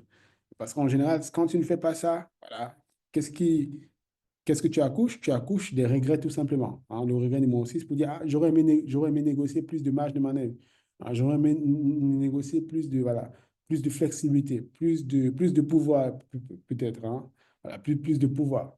Tu arrives par exemple dans une équipe et puis il y a quelqu'un qui te fait chier, mais tu n'as aucune voilà, tu n'as aucune marge pour, voilà, pour amener un peu la personne à l'autre, quoi, hein, parce que tu n'as pas vérifié, tu n'as pas évalué cela bien avant. L'autre chose également, c'est le regret numéro 7, c'est j'aurais dû écouter certaines personnes. J'aurais dû prendre l'avis de certains sages, hein. Comme on a dit, enfin, lorsqu'on arrive, il y a des sages, hein, qui sont bienveillants. Mais nous, on arrive peut-être avec beaucoup de fierté, hein, avec beaucoup de fierté. Et voilà. Et en général, on n'écoute pas ces personnes qui nous disent, ah, ce truc-là, faut pas le faire maintenant, faut pas t'attaquer à ça maintenant. Faut être prudent avec ça, parce que là, c'est une mine. Là, par exemple, la personne à qui tu t'attaques là, c'est peut-être le petit frère ou le frère, la belle-sœur de telle personne. Dit, ah, calme-toi avec cette personne-là. Ah, faut pas te braquer avec cette personne-là. Et mais tu n'écoutes pas. Tu te rends compte que, ah, finalement, lui, c'est le beau-frère de telle personne, et telle personne est telle personne, et telle personne a tel pouvoir. Et ensuite, voilà, tu te retrouves en train, voilà, voilà, de recevoir des choses assez lourdes sur la tête. L'autre regret également, c'est de dire, j'aurais aimé être moins arrogant. J'aurais aimé être moins arrogant. Comme on a dit, seuls les paranoïas survivent, hein. La capacité à se dire, j'ai l'expertise, j'ai la compétence, j'ai le savoir-faire, mais je reste vigilant. Je reste vigilant. Je reste à l'écoute. Je reste à l'écoute. Je reste à l'écoute des signaux, hein. Je reste à l'écoute des bonnes questions. Je reste à l'écoute des bonnes réponses, hein. Je reste à l'écoute. J'aurais aimé être moins arrogante. J'aurais aimé être moins arrogante que ça. Et puis, le neuvième regret, c'est j'aurais dû me préparer un peu plus. J'aurais dû me préparer un peu plus. J'aurais dû prendre un peu de recul. J'aurais dû prendre beaucoup plus de recul, hein, me préparer davantage, mentalement, euh, que ce soit mentalement, que ce soit physiquement, voilà, que ce soit en termes voilà, en termes d'approche et de compétences, hein. J'aurais dû me préparer un peu plus, que ce soit en termes d'enquête et, voilà, et de mobilisation d'informations importantes. J'aurais dû me préparer un peu plus. Donc, genre, ça sont ces regrets-là. Et nous, on doit éviter d'avoir ces regrets-là. Et la meilleure façon d'avoir ces regrets-là, c'est d'être vraiment concentré sur le travail de préparation dont nous avons vu tout à l'heure. Parce que le travail de préparation tout à l'heure, c'est l'antidote de ces regrets-là. Lorsque tu fais bien ton travail de préparation dont on a vu tout à l'heure, voilà, ça veut dire que tu es en train de littéralement prendre l'antidote pour éviter ces erreurs que nous sommes en train, bien sûr, de voir. C'est l'erreur que la plupart des gens, ou l'erreur que ceux qui se cassent la figure, voilà, les regrets que ceux qui se cassent la figure, voilà, de façon générale. Et nous, on peut simplement, voilà, sachant ce qu'on sait, on sait que, voilà, en continuant ainsi, je vais finir par également avoir ces regrets-là moi-même, ou voilà, ou peut-être j'ai eu à le faire dans le passé. Je sais désormais que voilà, il faut ajuster ça. On va voir tout de suite également la conversation la plus importante à avoir avec votre patron. Comme on a dit tout à l'heure, rappelez-vous, qui n'a pas fait d'enquête n'a pas droit à la parole. Notre job, c'est d'enquêter. Et l'une des meilleures personnes chez qui enquêter, c'est son patron, ou c'est celui ou celle qui nous a recrutés, ou celui ou celle qui nous a promus, hein, ou celui ou celle hmm, qui nous a invités, hein. Voilà. Il y a une conversation importante à avoir avec cette personne-là. Il y a une conversation très importante. Il y a des questions très précises à poser pour être sûr d'être à la hauteur de ses attentes. Et la première question à poser dans notre conversation avec cette personne-là, c'est de savoir pourquoi vous avez porté votre choix sur moi, hein. Pourquoi le choix a été porté sur moi. Aussi simple que ça. Quelles sont les qualités que j'ai? Quelles sont les choses que j'ai qui en font en sorte que le choix a été porté sur moi? Parce que parfois, comme j'ai dit, on peut avoir une hypothèse sur pourquoi nous sommes là, pourquoi on nous a choisi nous. Parfois, ça n'a rien à voir avec, voilà, parfois, ça n'a rien à voir avec l'hypothèse que nous avons. J'ai vécu un scénario assez alambiqué la dernière fois, parce que voilà, on a promu quelqu'un, et la raison de sa promotion, c'était pas du tout voilà, pour le job à faire. C'est juste parce qu'on voulait quelqu'un, voilà, qui ne va pas faire chier les gens. On voulait quelqu'un qui ne va pas faire chier les gens. Quelqu'un, voilà, qui va se plier lorsqu'on va dire, voilà, on va dire monte, il monte, on va dire descend, il descend. Il faut savoir pourquoi toi, on t'a choisi. Ah, pourquoi toi, on t'a choisi? Pourquoi vous avez porté votre choix sur moi? La seconde question dans cette conversation-là, qu'est-ce que vous avez détecté chez moi et que je dois conserver et améliorer pour rester le bon profil. Parce que comme on a dit, une promotion, un recrutement, c'est une question de profil. C'est une question de profil. C'est-à-dire ton profil a été choisi. Donc, tu dois savoir quels sont exactement les éléments dans ton profil qui ont fait en sorte que le choix a été, bien sûr, évident. Alors, qu'est-ce que vous avez détecté chez moi et que je dois conserver et améliorer pour rester le bon profil? Question numéro 3. Quels, quels sont les défauts qui auraient pu être une réserve à ma nomination et que je dois corriger? Que je dois corriger. Voilà. Parce que vous partez du principe que mon profil n'est pas parfait. Donc, si vous m'avez choisi, si vous m'avez choisi pour mes qualités, mais je reconnais que certainement, il y a des éléments qui ont fait douter, hein, qui ont fait en sorte qu'on s'est dit, est-ce que lui, là, est-ce qu'on va ou est-ce qu'elle, est-ce qu'on va la choisir, elle, ou est-ce qu'on va choisir lui, là? Voilà. C'est quoi ces choses-là que je dois corriger, que je dois simplement corriger? L'autre question, voilà, dans cette conversation, c'est de poser la question, quels sont les points sur lesquels je dois m'améliorer pour vous rassurer? Ah, voilà, quels sont les points? C'est-à-dire, là, ce sont les points de doute que la personne peut avoir. Il peut dire, est-ce que lui, là, il sait, est-ce qu'il pourra parler le langage financier? Ah, quelqu'un va dire, mais lui, là, c'est vrai que, voilà, on veut un RH qui comprenne le langage financier. On va dire, mais toi, on t'a choisi RH. Mais pose la question. Quels sont les points sur lesquels je dois m'améliorer? La personne va dire, ah, le DG va dire, ah, bah, je veux que tu puisses parler un peu le langage financier. Du moins, est-ce que tu puisses comprendre le langage financier? Là, tu dis, OK, là, tu vas travailler dessus pour améliorer, pour rassurer la personne sur le fait que tu es définitivement le meilleur choix. L'autre question également, c'est de demander, en termes de priorité, par où je dois démarrer ma mission? Et, et qui serait en deuxième et troisième, quatrième et cinquième position en termes de priorité? Qu'est-ce qui est prioritaire pour vous? Encore une fois, c'est la conversation à avoir avec son patron ou avec celui ou celle qui vous a recruté ou promu. Donc, vous demandez à la personne en termes de priorité, par où je dois démarrer la mission. Qu'est-ce qui est le premier? Qu'est-ce qui est le deuxième? Qu'est-ce qui est le troisième? Qu'est-ce qui est le quatre? Qu'est-ce qui vient en quatrième position? Qu'est-ce qui vient en cinquième position? Ensuite, sixième question, c'est de demander quels sont les points sur lesquels j'ai carte blanche et quels sont les points sur lesquels je dois absolument vous consulter ou je dois absolument consulter. Qu'est-ce- Quels sont les points sur lesquels j'ai carte blanche? Je peux faire ce que je veux, je peux faire ce que je veux quand je veux. Voilà, je peux décider sans, et vous informer simplement ou sans même vous informer. Donc, quels sont ces points-là sur lesquels j'ai carte blanche? Encore une fois, le but ici, c'est d'évaluer la marge de manœuvre que l'on a. Sur quel territoire je peux aller? Sur quel territoire je ne peux pas aller? Quelle chambre, hein, quelle chambre je peux ouvrir? Quelle chambre je ne peux pas ouvrir? Ou quelle chambre on doit ouvrir à deux? Il faut savoir ça. Il faut poser clairement et concrètement la question à cet effet.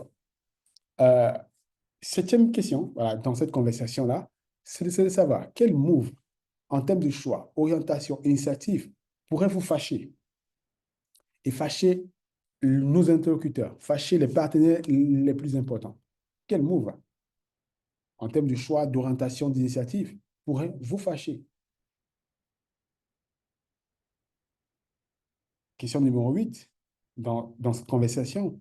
De quoi et de qui je dois me méfier? Qui sont les gardiens du peuple et du temple? Et où est-ce que je ne dois pas mettre mon pied? Ah, je pose la question. De qui je dois me méfier ici? Qui sont les gardiens du peuple? Qui sont les gardiens du temple? Ah, qui sont les papatoyos, les papatos ici? Ah, qui font le Congo ça ici, du moins. Ah, de qui est-ce que je dois me méfier? Qui sont les gardiens du peuple, les gardiens du temple? Et où est-ce que je ne dois pas mettre mon pied? Question numéro 9 pour terminer. Voilà. C'est de savoir absolument avec qui tu penses que je devrais échanger absolument pour réussir la mission que tu m'as confiée. Avec qui tu penses que je devrais échanger absolument. Avec qui tu penses que je devrais échanger absolument. Lorsque je pose cette question-là, c'est vraiment la conversation la plus importante. C'est vraiment la conversation la plus importante à avoir avec son patron. Au-delà de dire, au-delà de discuter sur le job description, ce genre d'éléments, il est très important de discuter, voilà, et poser ces questions très claires, très concrètes pour avoir, bien sûr, des précisions, des éléments pour mener à bien son enquête et sortir vraiment avec une liste d'éléments très clairs qui va simplement nous permettre de pouvoir réussir avec beaucoup plus, avec moins de douleur, moins de frustration. Voilà, la mission ou le job euh, qui nous a été bien sûr confié. Je ne sais pas si par rapport aux questions de cette conversation, je ne sais pas s'il y a des questions par rapport à ça, s'il vous plaît. Est-ce qu'il y a des questions par rapport aux questions que l'on vient de voir? On permettait la répétition. Est-ce qu'il y a des questions par rapport à ces questions-là?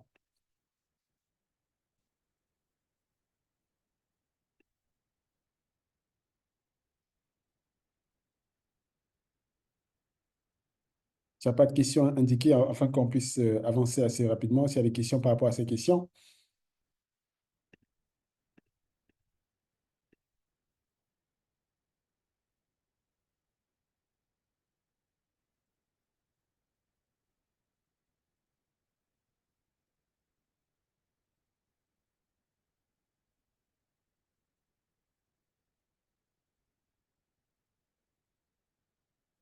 OK, quelqu'un demande à quel moment poser, doit-on poser, bien sûr, ces questions?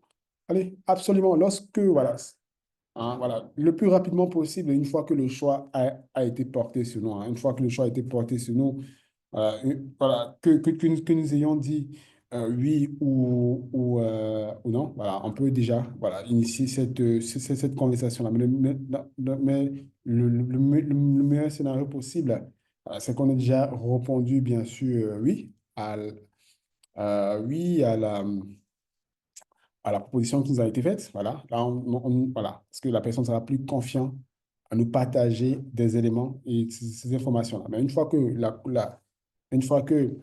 voilà, le truc a été accepté. Voilà. Une fois que la mission a été acceptée, le job a été accepté, le poste a été accepté, la fonction a été acceptée. Voilà. Le plus rapidement possible, il faut initier la conversation. Parce que, comme on a dit, rappelez-vous de l'un des regrets que voilà, des gens voilà, qui se cassent la figure et voilà, lorsqu'ils prennent des fonctions. Si vous vous rappelez, le regret numéro 9, j'aurais dû me préparer un peu plus. Donc, plus on arrive à avoir ces informations, plus on a le temps de préparation on a le temps de se préparer et de s'adapter, voilà, pour bien sûr voilà, intégrer tous ces éléments-là dans sa façon de faire, dans sa façon d'être et dans ses approches pour réussir au mieux et être à la hauteur des attentes voilà, de celui ou celle qui nous a fait confiance. Parce que rappelons-nous, une promotion, une nomination, c'est un engagement de confiance. Quelqu'un nous fait confiance. C'est pour ça que nous sommes là. Donc, quelqu'un nous fait confiance, c'est exactement pour ça que nous sommes là. Donc, voilà. C'est pour ça qu'il faut s'assurer que on met tout en place pour que ce lien de confiance reste d'actualité et il ne se brise pas. Il ne se brise pas. C'est pour ça qu'on fait ce travail d'enquête avec cette conversation-là. La conversation, c'est pour nous, mais aussi également, c'est pour la personne ou, voilà, ou pour la personne voilà, qui nous a fait confiance ou pour la personne pour qui voilà, je travaille. Donc, si je suis dans une équipe, voilà, je travaille pour mon N+1. Hein. Je dois m'assurer d'avoir cette conversation avec mon N+1. Voilà. Donc, voilà, si je suis dans une équipe, mon boss, c'est mon N+1. Donc, je m'assure d'avoir la conversation avec lui. Ou s'il était recruté par quelqu'un directement également, je peux m'assurer également d'avoir la conversation avec, avec cette personne-là.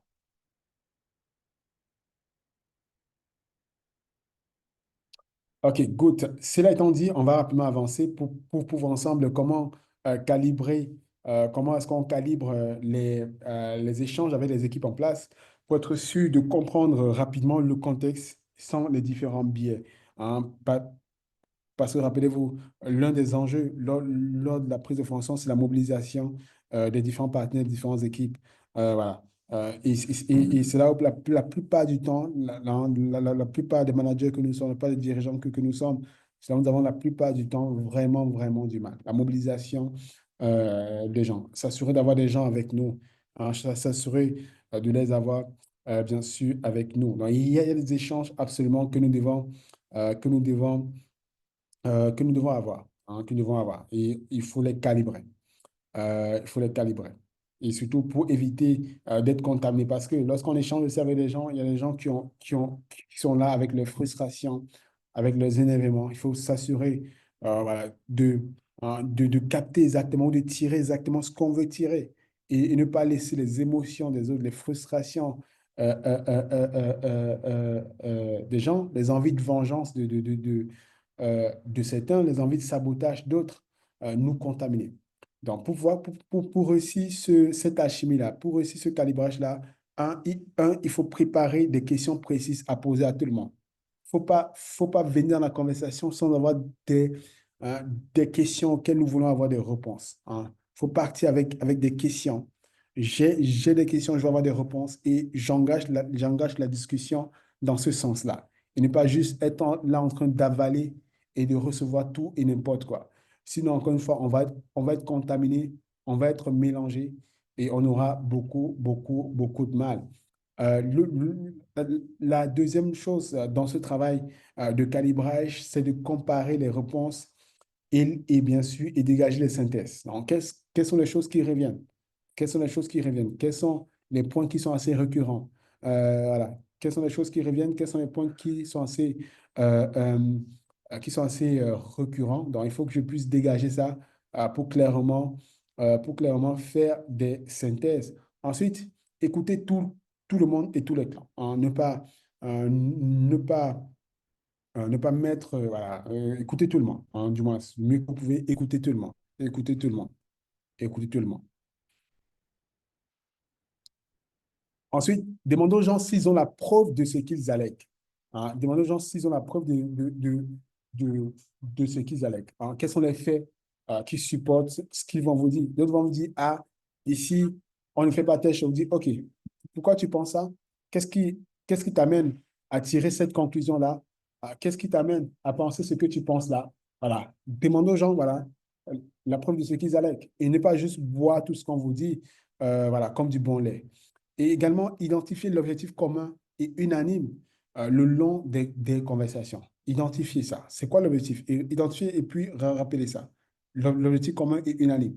C'est-à-dire, au-delà de tous nos mécontentements, au-delà de toutes nos frustrations, au-delà de toutes les choses que nous voulons voir et que nous n'avons pas. Donc, au-delà de tout ça, voici, il y a un objectif commun. Ensuite, demandez aux gens ce qu'ils feraient s'ils étaient vous. Hein. Demandez aux gens ce qu'ils feraient s'ils étaient vous. Si c'était eux qui occupaient ce poste, qui occupaient cette fonction, qui venaient d'être nommés à ce poste, qui venaient d'être nommés à cette fonction, qu'est-ce qu'ils feraient? Qu'est-ce qu'ils mettraient en place? De quoi est-ce qu'ils s'occuperaient avant toute chose? Encore une fois, le but, c'est de dégager, hein, c'est de comparer des réponses et dégager des synthèses. Hein. Analyser, dégager des synthèses, voilà, qui vont nous soulager, qui vont nous faciliter notre perspective globale de la chose et de la situation. L'autre question également, c'est de demander à chaque personne si vous pouvez compter sur elle et à quelles conditions. Est-ce que je peux compter sur toi? Sinon, à quelles conditions je peux compter sur toi? Alors, ils vont dire, ah, moi j'ai besoin qu'on puisse traiter tel sujet. Il y a tel sujet dont je mets sur la table et puis on ne traite pas. OK, et puis vous notez ça. Et puis vous notez ça. Vous notez ça parce il y a des conditions qui sont faciles à régler, il y a des conditions dont vous n'avez pas la marge de manœuvre, voilà, suivant la discussion que vous avez eue précédemment avec votre N plus 1, votre patron ou, voilà, ou les personnes qui vous ont placé là. Voilà. Lorsque vous notez ces conditions-là, vous évaluez par rapport à vos marges de manœuvre, qu'est-ce que vous pouvez faire. Et bien sûr, et sachant ce que vous pouvez faire, vous avez la conversation après pour savoir voilà, comment est-ce qu'on finit par se rejoindre entre la condition que la personne a et votre volonté de ramener la personne à vous. Et bien sûr, l'autre chose également, c'est de demander à chaque personne ce qu'il ou elle supporterait, supporterait ne supporterait pas de voir perdurer. Hein. Quelles sont les choses qui sont en place? Quelles sont les façons de faire? Hein? Quelles sont les façons de faire ici? Voilà. Ou quel est l'état d'esprit en place que, voilà, que les gens veulent absolument que cela puisse changer. Voilà, tous les gens ne veulent absolument que cela puisse changer parce que ce genre de choses, voilà, servira à ce qu'on appelle des quick wins, des victoires rapides. Parce que c'est facile à pouvoir, c'est facile à pouvoir prendre cela en charge. Donc, de demander clairement, qu'est-ce que vous ne supporterez plus ou qu'est-ce que vous ne supporterez pas de devoir perdurer.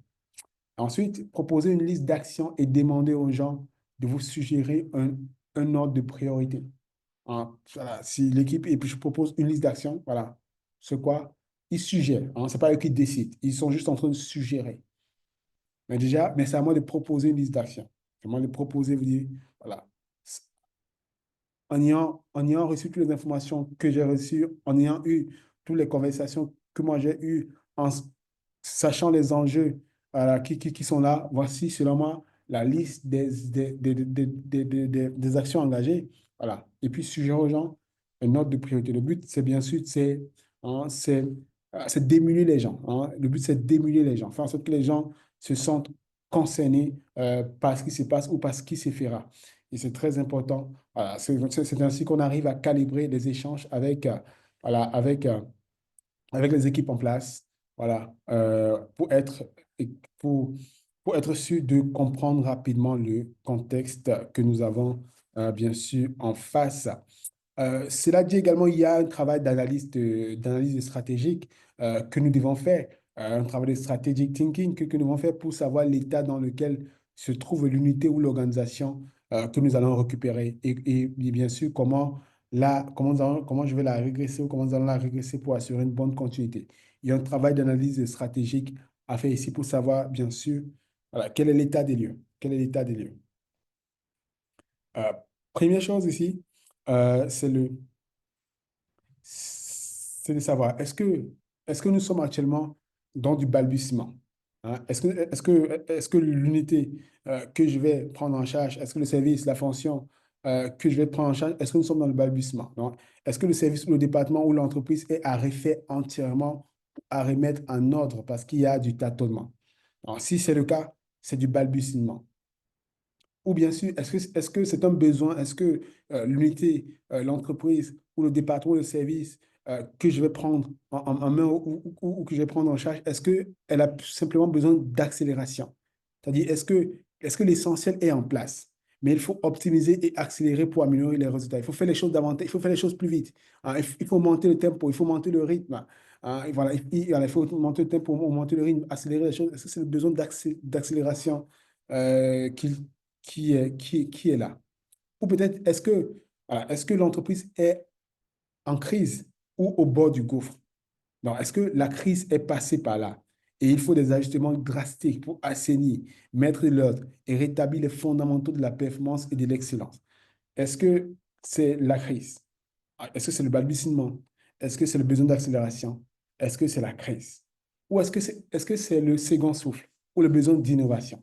Hein, le besoin de faire de nouvelles choses, hein, le besoin d'initier de nouvelles choses. Donc, est-ce que l'unité est en train de sombrer dans l'autosophistication? Voilà. Et la maladie du succès. Hein. On est des has-been. On a eu à être les meilleurs, mais on n'arrive pas à se réinventer. On n'arrive pas à faire les choses de façon nouvelle. On n'arrive pas à faire les choses en mieux. Alors, est-ce qu'il y a un besoin d'innovation? Est-ce qu'on a besoin de second souffle là, actuellement? Ou c'est simplement un besoin de continuité et de pérennisation? Parfois, on a juste besoin que, on nous a mis juste pour qu'on puisse assurer la continuité. Ah, imaginez que on vous a mis pour un besoin imaginez qu'on vous a mis pour un besoin de continuité, et puis vous arrivez, et puis vous êtes là en train de chambouler toutes les choses. Ben, on va vous dire, mais lui là, qu'est-ce qu'il n'a pas compris? Non, est-ce que l'unité est solide avec des bons résultats grâce à votre prédécesseur et qu'il faille consolider et innover pour aller plus loin? Donc, c'est vraiment important de savoir où est-ce que l'unité que je vais piloter ou diriger, où est-ce que le service, le département ou l'entreprise dont je vais prendre en main, où est-ce qu'elle se trouve? Est-ce qu'elle est en balbutiement? Est-ce qu'elle a un besoin d'accélération? Est-ce qu'elle est dans la crise ou au bord du gouffre si rien n'est fait, si rien ne change, si rien de drastique n'est fait? Voilà. Ou est-ce qu'elle a besoin de second souffle, besoin d'innovation? C'est-à-dire, voilà, elle a eu à gagner dans le passé, tout a eu à bien se passer, mais si on ne fait rien, voilà, on va être dépassé. Si on ne fait rien, voilà, on va s'enfoncer ou quelque chose, voilà, où les choses désagréables vont se passer. Ou simplement, est-ce un besoin de continuité? Est-ce qu'on a besoin de pérennité, de continuer un système, hein, voilà, sans rien changer, hein, sans rien changer de façon fondamentale, sans rien changer de façon drastique. C'est très important de savoir où est-ce qu'on se situe et à partir de là, c'est un plan d'action complètement différent.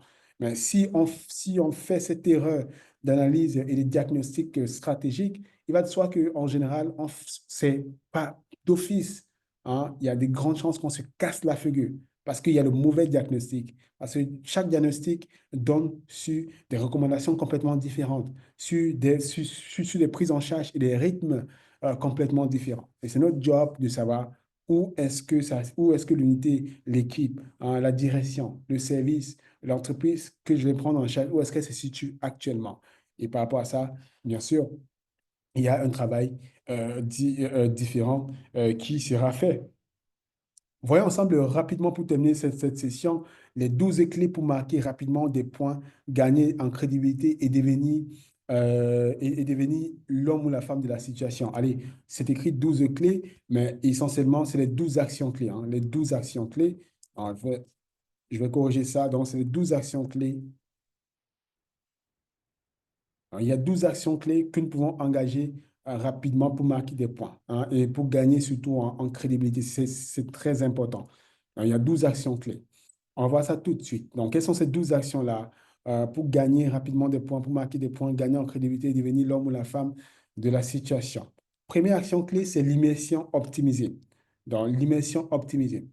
Donc, qu'est-ce que vous devez obtenir comme information? Apprendre sur le système de gestion et d'information et son utilisation, sur la vision, sur la culture, sur les pratiques pour vous intégrer rapidement. Donc, c'est l'immersion optimisée. Qu'est-ce que vous devez obtenir comme information? Apprendre sur le système de gestion, hein, le système de management, le système d'information et son utilisation. Qu'est-ce que vous devez obtenir comme information sur la vision, sur la culture, sur les pratiques pour vous intégrer rapidement? Deuxième action clé ici, c'est l'obtention de la bénédiction des gardiens de la tradition. Donc, qui sont les gens qui ont absolument besoin d'être écoutés et intégrés à votre stratégie relationnelle pour réussir là où vous avez atterri? Donc, voilà. Donc, ça, c'est la deuxième action clé, l'obtention des bénédictions des gardiens du temple. Donc, qui sont les gens qui ont absolument besoin d'être écoutés et intégrés à votre stratégie relationnelle pour réussir là où vous avez atterri? Troisième action clé, c'est la constitution du cercle d'aide rapide au résultat. Hein, le cercle d'aide rapide au résultat. On appelle ça, hein, le CCARR. Hein, le CCARR. Dans le cercle, hein, le cercle d'aide rapide au résultat. Donc, qui sont les gens déterminants dont vous devez avoir l'aide, hein, pour atteindre rapidement du résultat. Donc, vous devez les avoir avec vous. Qui sont les personnes les plus déterminantes? Imaginez que vous arrivez, par exemple, vous arrivez voilà, en tant que directeur commercial, par exemple, et que vous vous dites, ah, là, on va essayer de digitaliser notre processus vente ou notre stratégie d'acquisition client, par exemple. Alors, vous dites, OK, ça veut dire que je dois absolument avoir, voilà, le gars des systèmes d'information avec moi. Hein, il doit être dans mon cercle d'aide rapide au résultat. Parce que s'il n'est pas de mon côté, il va de soi que ça va piétiner. Beaucoup de choses vont tourner au ralenti. Parce que je ne me suis pas assuré de l'avoir à mes côtés. Du moins, c'est parce que je ne me suis pas déjà assuré d'identifier qui doivent être dans mon cercle d'aide rapide au résultat et d'avoir un plan pour gagner les cœurs, et avoir un plan pour les avoir à mes côtés, pour les avoir avec moi. Quatrième action clé ici, c'est la constitution de la liste des top 12 priorités. Top 12 priorités, top 12, au moins 12. Hein. Là, c'est lors d'une prise de fonction, mais même lorsque on entre dans une nouvelle relation, hein, amoureuse, voilà, il faut avoir une liste de 12 choses. 12 choses que si vous faites à ce monsieur, 12 choses que si vous faites à cette dame, elle ne vous oubliera jamais. Et de la même façon, on doit constituer une liste de nos top 12 priorités. Donc, quelles sont les 12 choses que si vous le faites, vous obtiendrez les résultats rapides et qui vous permettront de marquer des points rapides? Au moins 12 choses. Vous voyez, lorsque Donald Trump a pris le truc, vous avez vu, les premiers jours, il commençait par signer par signer des lettres. C'est deux choses pour avoir des résultats rapides. Il ne faut pas traîner. Alors, il faut rapidement marquer le territoire. Alors, quelles sont les deux choses-là que si vous faites, vous obtenez des résultats rapides et vous allez pouvoir marquer des points. Ça peut être aussi simple que le fait, par exemple, de permettre aux gens d'avoir telle ou telle chose. Ça peut être aussi simple que de corriger voilà, des choses aussi simples que ça. Ensuite, cinquième action clé, c'est la prise en charge efficace des priorités du boss. Comme on a dit, lors de la conversation avec le boss, lors de la conversation avec celui ou celle qui nous a promu, celui ou celle qui nous a nommé, ou, voilà, etc. Lors de la conversation avec la personne qui nous a fait confiance, ou lors de la conversation avec mon N+1, avec mon boss, voilà, je dois prendre en charge ses priorités à lui.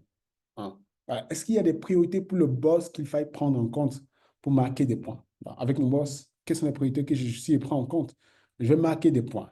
Et il sera content. Il va dire, ah, j'ai fait un bon choix. J'ai fait un excellent choix. J'ai bien fait de choisir ce monsieur. J'ai bien fait de choisir cette dame. Elle est l'homme ou la femme de la situation. Sixième action, ici, sixième action clé, c'est la correction des failles évidentes. Comme on a dit, lors de la conversation à avoir avec les équipes en place, comme on a dit, lorsque tu poses, lorsque tu fais la synthèse, tu vas te rendre compte qu'il y a des choses, il y a des failles évidentes, il y a des choses faciles à régler, hein, des choses faciles à régler, faciles à corriger. Quelqu'un va dire, bah, nous, on est fâchés ici voilà, parce que on est nous, hein, parce que la connexion Internet n'est pas du tout bonne. Hein. Quelqu'un m'a dit la connexion Internet dans nos bureaux, c'est pas bon. Pourtant, c'est facile à gérer. T'as dit, il suffit juste que tu aies un appel ou voilà, un échange pour que ce soit réglé. Ce sont des failles évidentes. Voilà. Est-ce qu'il y a des failles dans le système ou des relations qui peuvent être corrigées rapidement? Et tu corriges ça. Hein, tu corriges ça. Les gens vont dire, ah, avec lui, il y a du changement. Avec lui, il y a du nouveau. Avec lui, il y a des choses qui sont faites. Avec lui, il y a des choses qui avancent. Avec lui, il y a des choses différentes. Septième action correctrice, c'est les opportunités unanimes. Donc, est-ce qu'il y a des opportunités rapides à intégrer sans besoin de stratégisation, pour améliorer les résultats? Donc, pour rester sur la même ligne avec le point précédent.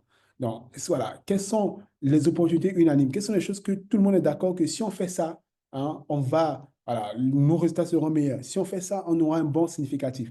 Donc, ce sont les opportunités unanimes. Tout le monde est d'accord sur ça. Tout le monde est d'accord que si on lance une campagne, voilà, nos chiffres vont s'améliorer. Tout le monde est d'accord là-dessus. Voilà. Il faut voilà, il faut discerner cela et puis voilà, lancer ça et engager cette action ou ces actions-là. Huitième action clé, c'est la finalisation des bonnes initiatives. La finalisation des bonnes initiatives. Est-ce qu'il y a des initiatives et projets en cours qu'il faille finaliser? Imaginez par exemple un Macky Sall qui prend le pays à Abdoulaye Wade et il se rend compte que Abdoulaye Wade a lancé des projets. Imaginez qu'il dit, oh, ces projets-là, on annule. C'est stupide, n'est-ce pas? Mais qu'est-ce qu'il fait Macky Sall? Il termine ces projets-là. Et en général, lui également, il a la lumière. Hein. Même si c'est l'autre qui a initié ça, tu obtiens la lumière parce que c'est toi qui as conclu cela, c'est toi qui as amené ça au bout, c'est toi qui as finalisé cela, c'est toi qui as rendu cela tangible. Et c'est très important de dire quels sont les projets en place, quelles sont les initiatives qui sont en cours actuellement et lesquelles sont pertinentes, hein, sont pertinentes et que voilà, je vais finaliser cela rapidement pour avoir les victoires sur la main. Hein. Parce que lorsque tu fais ça, tu as la victoire sur la main. Parce que quoi? C'est toi qui inaugure. Imaginez Macky Sall, c'est toi qui inaugure le pont. Hein. C'est toi qui inaugure l'aéroport. Et puis c'est toi qui as la victoire. Pourtant, ce n'est même pas toi qui as tracé ça. Ce n'est pas toi qui a scénarisé ça. Ce n'est pas toi qui a mobilisé le financement pour ça. Mais parce que c'est toi qui termine, c'est toi qui finalise, voilà, tu as la victoire. On considère que tu as contribué de façon significative. Neuvième action clé, c'est l'intégration des originalités débloquantes. L'intégration des originalités débloquantes. Donc, voilà, quelles sont les choses nouvelles? Hein? Est-ce que vous avez dans votre boîte à outils des solutions, préoccupations et défis majeurs que vous pouvez sortir et adapter et intégrer? Donc, quelles sont les petites choses que vous allez venir avec, les petites tuiles? Ça peut être un outil que vous allez dire, ah, pour tel problème récurrent là, voici l'outil qu'on va utiliser. Je dis, waouh, on ne savait pas que c'était possible. Ah, voilà. Et puis, voilà, c'est ça qu'on appelle les originalités débloquantes. C'est-à-dire, ce sont les choses nouvelles que vous amenez, les petites choses nouvelles que vous amenez qui font en sorte que les gens disent, waouh, voilà, c'est nouveau, c'est ou c'est nouvelle. Et c'est vraiment quelque chose dont on n'imagine pas. Et puis également, comme dixième action clé, rapidement, c'est l'élaboration du plan de victoire de 90 jours. Hein, comme on a dit, c'est aussi simple que de répondre à la question, quelles sont les autres actions de prise en charge qui vont vous garantir des victoires significatives d'ici les 90 prochains jours et au-delà. Donc, voilà. J'élabore simplement ça. Onzième action ici, onzième action clé, c'est l'instauration des coachings one-to-one, l'instauration des conversations one-to-one pour apprendre à connaître et travailler avec chacun de vos collaborateurs. Il faut avoir des conversations one-to-one. Il faut savoir ce que les gens veulent, savoir quelles sont les sensibilités de certaines personnes, savoir qu'est-ce qui anime certaines personnes, hein, savoir qu'est-ce qui émeut certaines personnes. C'est très important. Et cela ne se passe pas en public lorsque vous avez la conversation avec tout le monde, lorsque vous avez la conversation de groupe. Cela se passe par des conversations en one-to-one à chaque fois. Et ça n'a pas besoin d'être formel. Parfois, c'est lorsque vous êtes en train de prendre un déjeuner. Parfois, c'est lorsque vous êtes au couloir et puis vous faites les 100 pas avec la personne dans le couloir. Et puis, vous échangez sur une, deux choses qui font en sorte que vous avez des conversations avec les gens pour savoir, voilà, pour connaître, bien sûr, et pouvoir travailler plus cordialement et plus sereinement avec chacun de vos collaborateurs ou partenaires. Et douzième action clé, bien sûr, c'est l'étouffement du réseau, hein, l'étouffement du réseau et l'assurance des partenaires.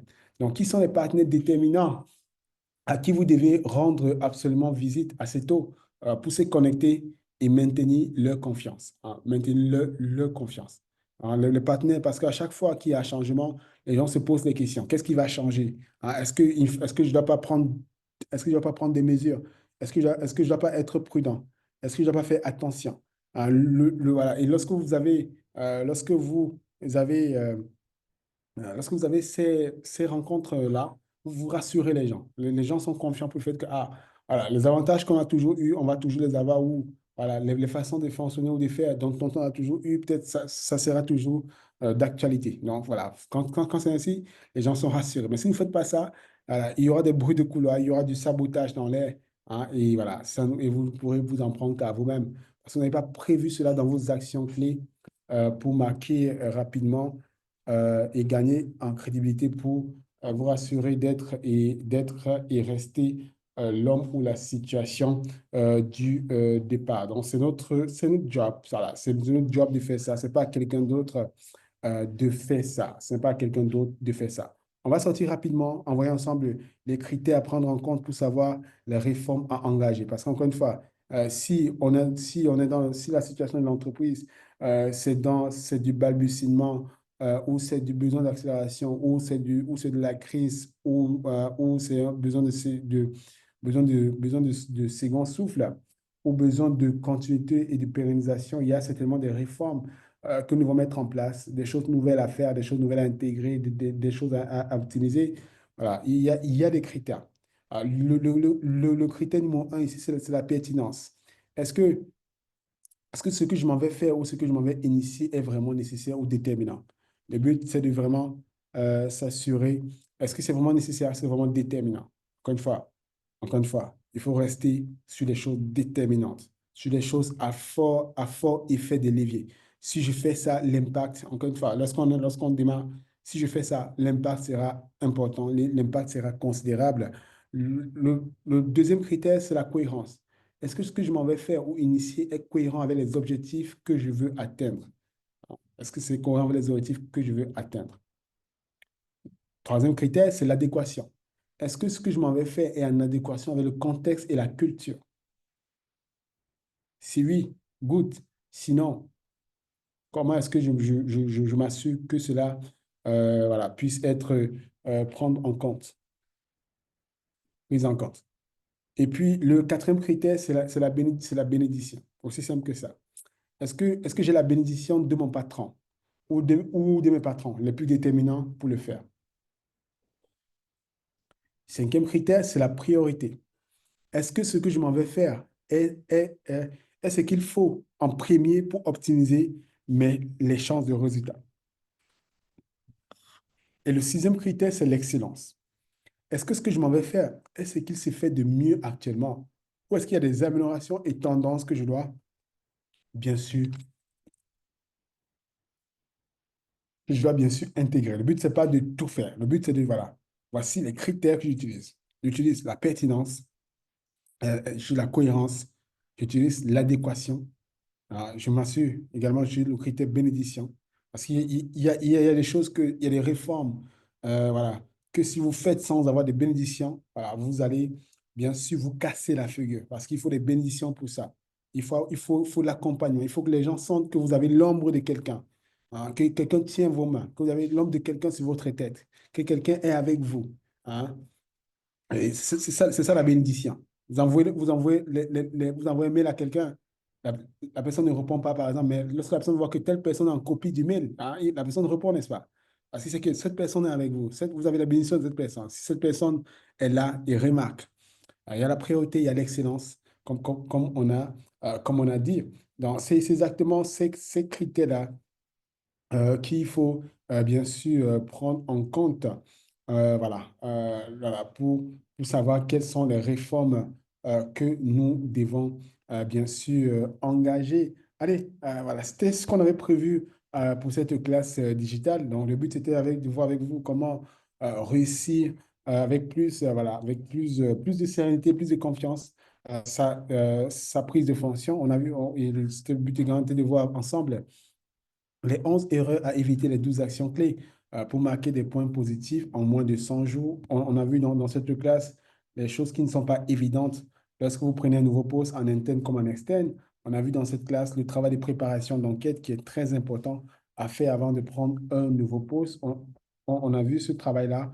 On a également vu les 11 erreurs que la plupart des gens qui prennent un nouveau poste commettent et qui les font échouer tout simplement. On a vu ces différentes erreurs-là.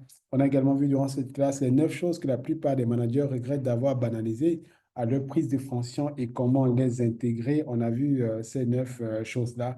Le but, c'est de ne pas faire ces erreurs-là. Le but, c'est de ne pas avoir ces regrets-là. Et on a également vu ensemble la conversation la plus importante à avoir avec son patron, avoir avec son 1 plus 1 ou à avoir avec celui ou celle qui nous a recrutés ou qui nous a promus pour être sûr d'être à la hauteur de ses attentes. Nous avons également vu durant cette classe comment calibrer les échanges avec les équipes en place pour être sûr de comprendre rapidement le contexte sans avoir de biais, sans avoir de parti pris, voilà, sans avoir d'appréhension. Voilà, on a également vu ça, on a également vu comment faire de l'analyse stratégique ou du strategic thinking pour savoir l'état dans lequel se trouve l'unité. Voilà, comme on a dit, par rapport à chaque état, c'est une façon de procéder complètement différente. Si l'entreprise est en balbutiement, besoin d'accélération, que ce soit en crise ou au bord du gouffre, si c'est un besoin de second souffle, besoin d'innovation, si c'est un besoin de continuité ou de pérennisation, c'est une approche, ce sont des façons de faire complètement différentes. Et on a également vu durant cette classe les 12 actions clés pour marquer rapidement des points et gagner en crédibilité et devenir l'homme ou la femme de la situation. On a vu ces 12 actions clés-là. On a également vu durant cette classe, pour terminer, on a vu les critères à prendre en compte pour savoir les réformes à engager. On a vu les 6 critères à prendre en compte pour savoir quels sont les critères à engager. Rapidement, je ne sais pas s'il y a des questions avant qu'on ne puisse définitivement se quitter. Il y a quelqu'un qui dit, j'ai raté la première action clé. La première action clé, allez, rapidement, la première action clé, on va y arriver. La première action clé, c'était bien sûr l'immersion optimisée. Donc, qu'est-ce que vous devez obtenir comme information, apprendre sur le système de gestion et d'information et son utilisation et la culture et les pratiques pour vous intégrer rapidement. Voilà, donc voilà, j'espère que j'ai répondu à la question, chez Muriel, la première action clé, good, good, good, et les 4 et 5 6 des échanges avec les équipes. Allez, on va revenir rapidement là-dessus avant de sortir. OK, la 4 et 5 allez, 4 5 6 comme on a dit, demandez aux gens s'ils ont la preuve de ce qu'ils allèguent. Voilà, c'est le 4. Et bien sûr, identifier l'objectif commun et unanime le long des conversations. Et puis, bien sûr, demander aux gens ce qu'ils feraient s'ils étaient vous. Voilà, c'était ça, le 4 et 5 le 4 et 5 voilà, et 6. Allez, on rappelle que cette session a été enregistrée et elle sera mise en ligne. Elle sera rendue disponible sur notre chaîne YouTube dans les 48 prochaines heures. Voilà, la chaîne YouTube s'appelle HNC Executive Education. Donc, vous pourrez accéder au replay via cette chaîne YouTube-là. Allez, je vais mettre le nom de la chaîne YouTube dans le chat. Sinon, dites-nous ce que vous avez pensé de cette classe digitale. Est-ce qu'on a pu éclaircir pour vous, bien sûr, l'objectif de cette session qui était désormais vous faciliter vos prises de fonction. Voilà, rendre cela plus clair, moins, voilà, moins hasardeuse, voilà, et rendre cela un peu plus méthodique. Voilà, lorsque vous approchez ça, c'est pas juste quelque chose qui se passe comme ça, c'est quelque chose qu'on peut avoir de la méthode là-dessus. Voilà, on peut avoir de la méthode, du déroulé, voilà, voilà, qui fait complètement la différence. Good, good, good. Allez, merci pour vos différents messages. Allez, good, good, good. Ça fait plaisir de lire vos différents, bien sûr, messages. Allez, quelqu'un dit, je prends fonction dans 3 jours. Allez, excellent, François. Allez, on espère que voilà, cette classe va vous soulager et vous permettre rapidement de pouvoir euh, prendre plus sereinement. Alors, et ne pas faire certaines erreurs et, voilà, et bêtises que nous pouvons faire par arrogance ou par ignorance, tout simplement. Allez, il y a des gens qui demandent le lien de la chaîne YouTube. Allez, on va mettre le lien tout de suite dans le chat, ne vous en faites pas. On va faire ça pour vous. On va mettre le lien tout de suite. Voilà, on va mettre le lien tout de suite dans le chat.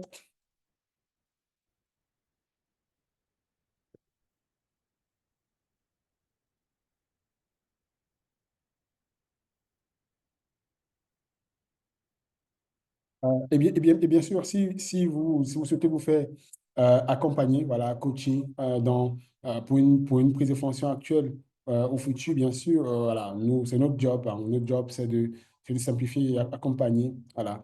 Donc, vous pouvez vous faire accompagner en coaching one-to-one. Voilà. One-to-one. On va également mettre les contacts sur lesquels vous pouvez nous contacter dans le chat. Savadogo. On va mettre le contact HNC dans le chat. Si vous souhaitez vous faire accompagner voilà, voilà, pour réussir aisément, plus facilement cela. Voilà, on va mettre cela dans le chat.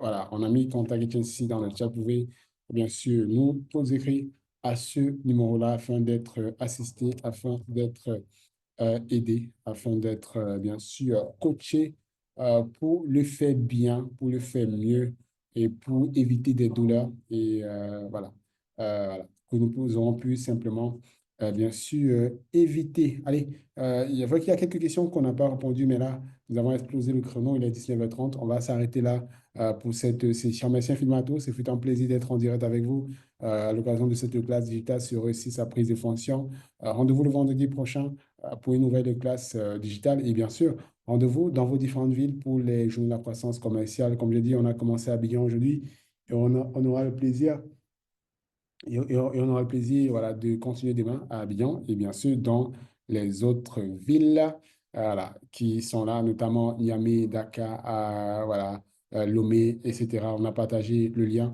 et je vais m'assurer de repartager encore une fois le lien avec nous autres afin qu'on ne puisse pas rater ces rendez-vous-là dans votre ville si ce n'est pas encore le cas. Voilà, si voilà, vous pouvez simplement, encore une fois, booker votre place pour se retrouver. Good. Allez, good. Allez, je pense que j'ai fait tout ça. Allez, une fois que j'ai fait tout ça, merci infiniment à tous. Hein, ça fut un plaisir. Good, très heureux, très beau, voilà, de magnifiques retours, messages. Allez, ça fait plaisir. Merci infiniment à tous. Excellente fin de soirée. À très, très vite pour une nouvelle classe digitale. Allez, prenez soin de vous. Ciao, ciao.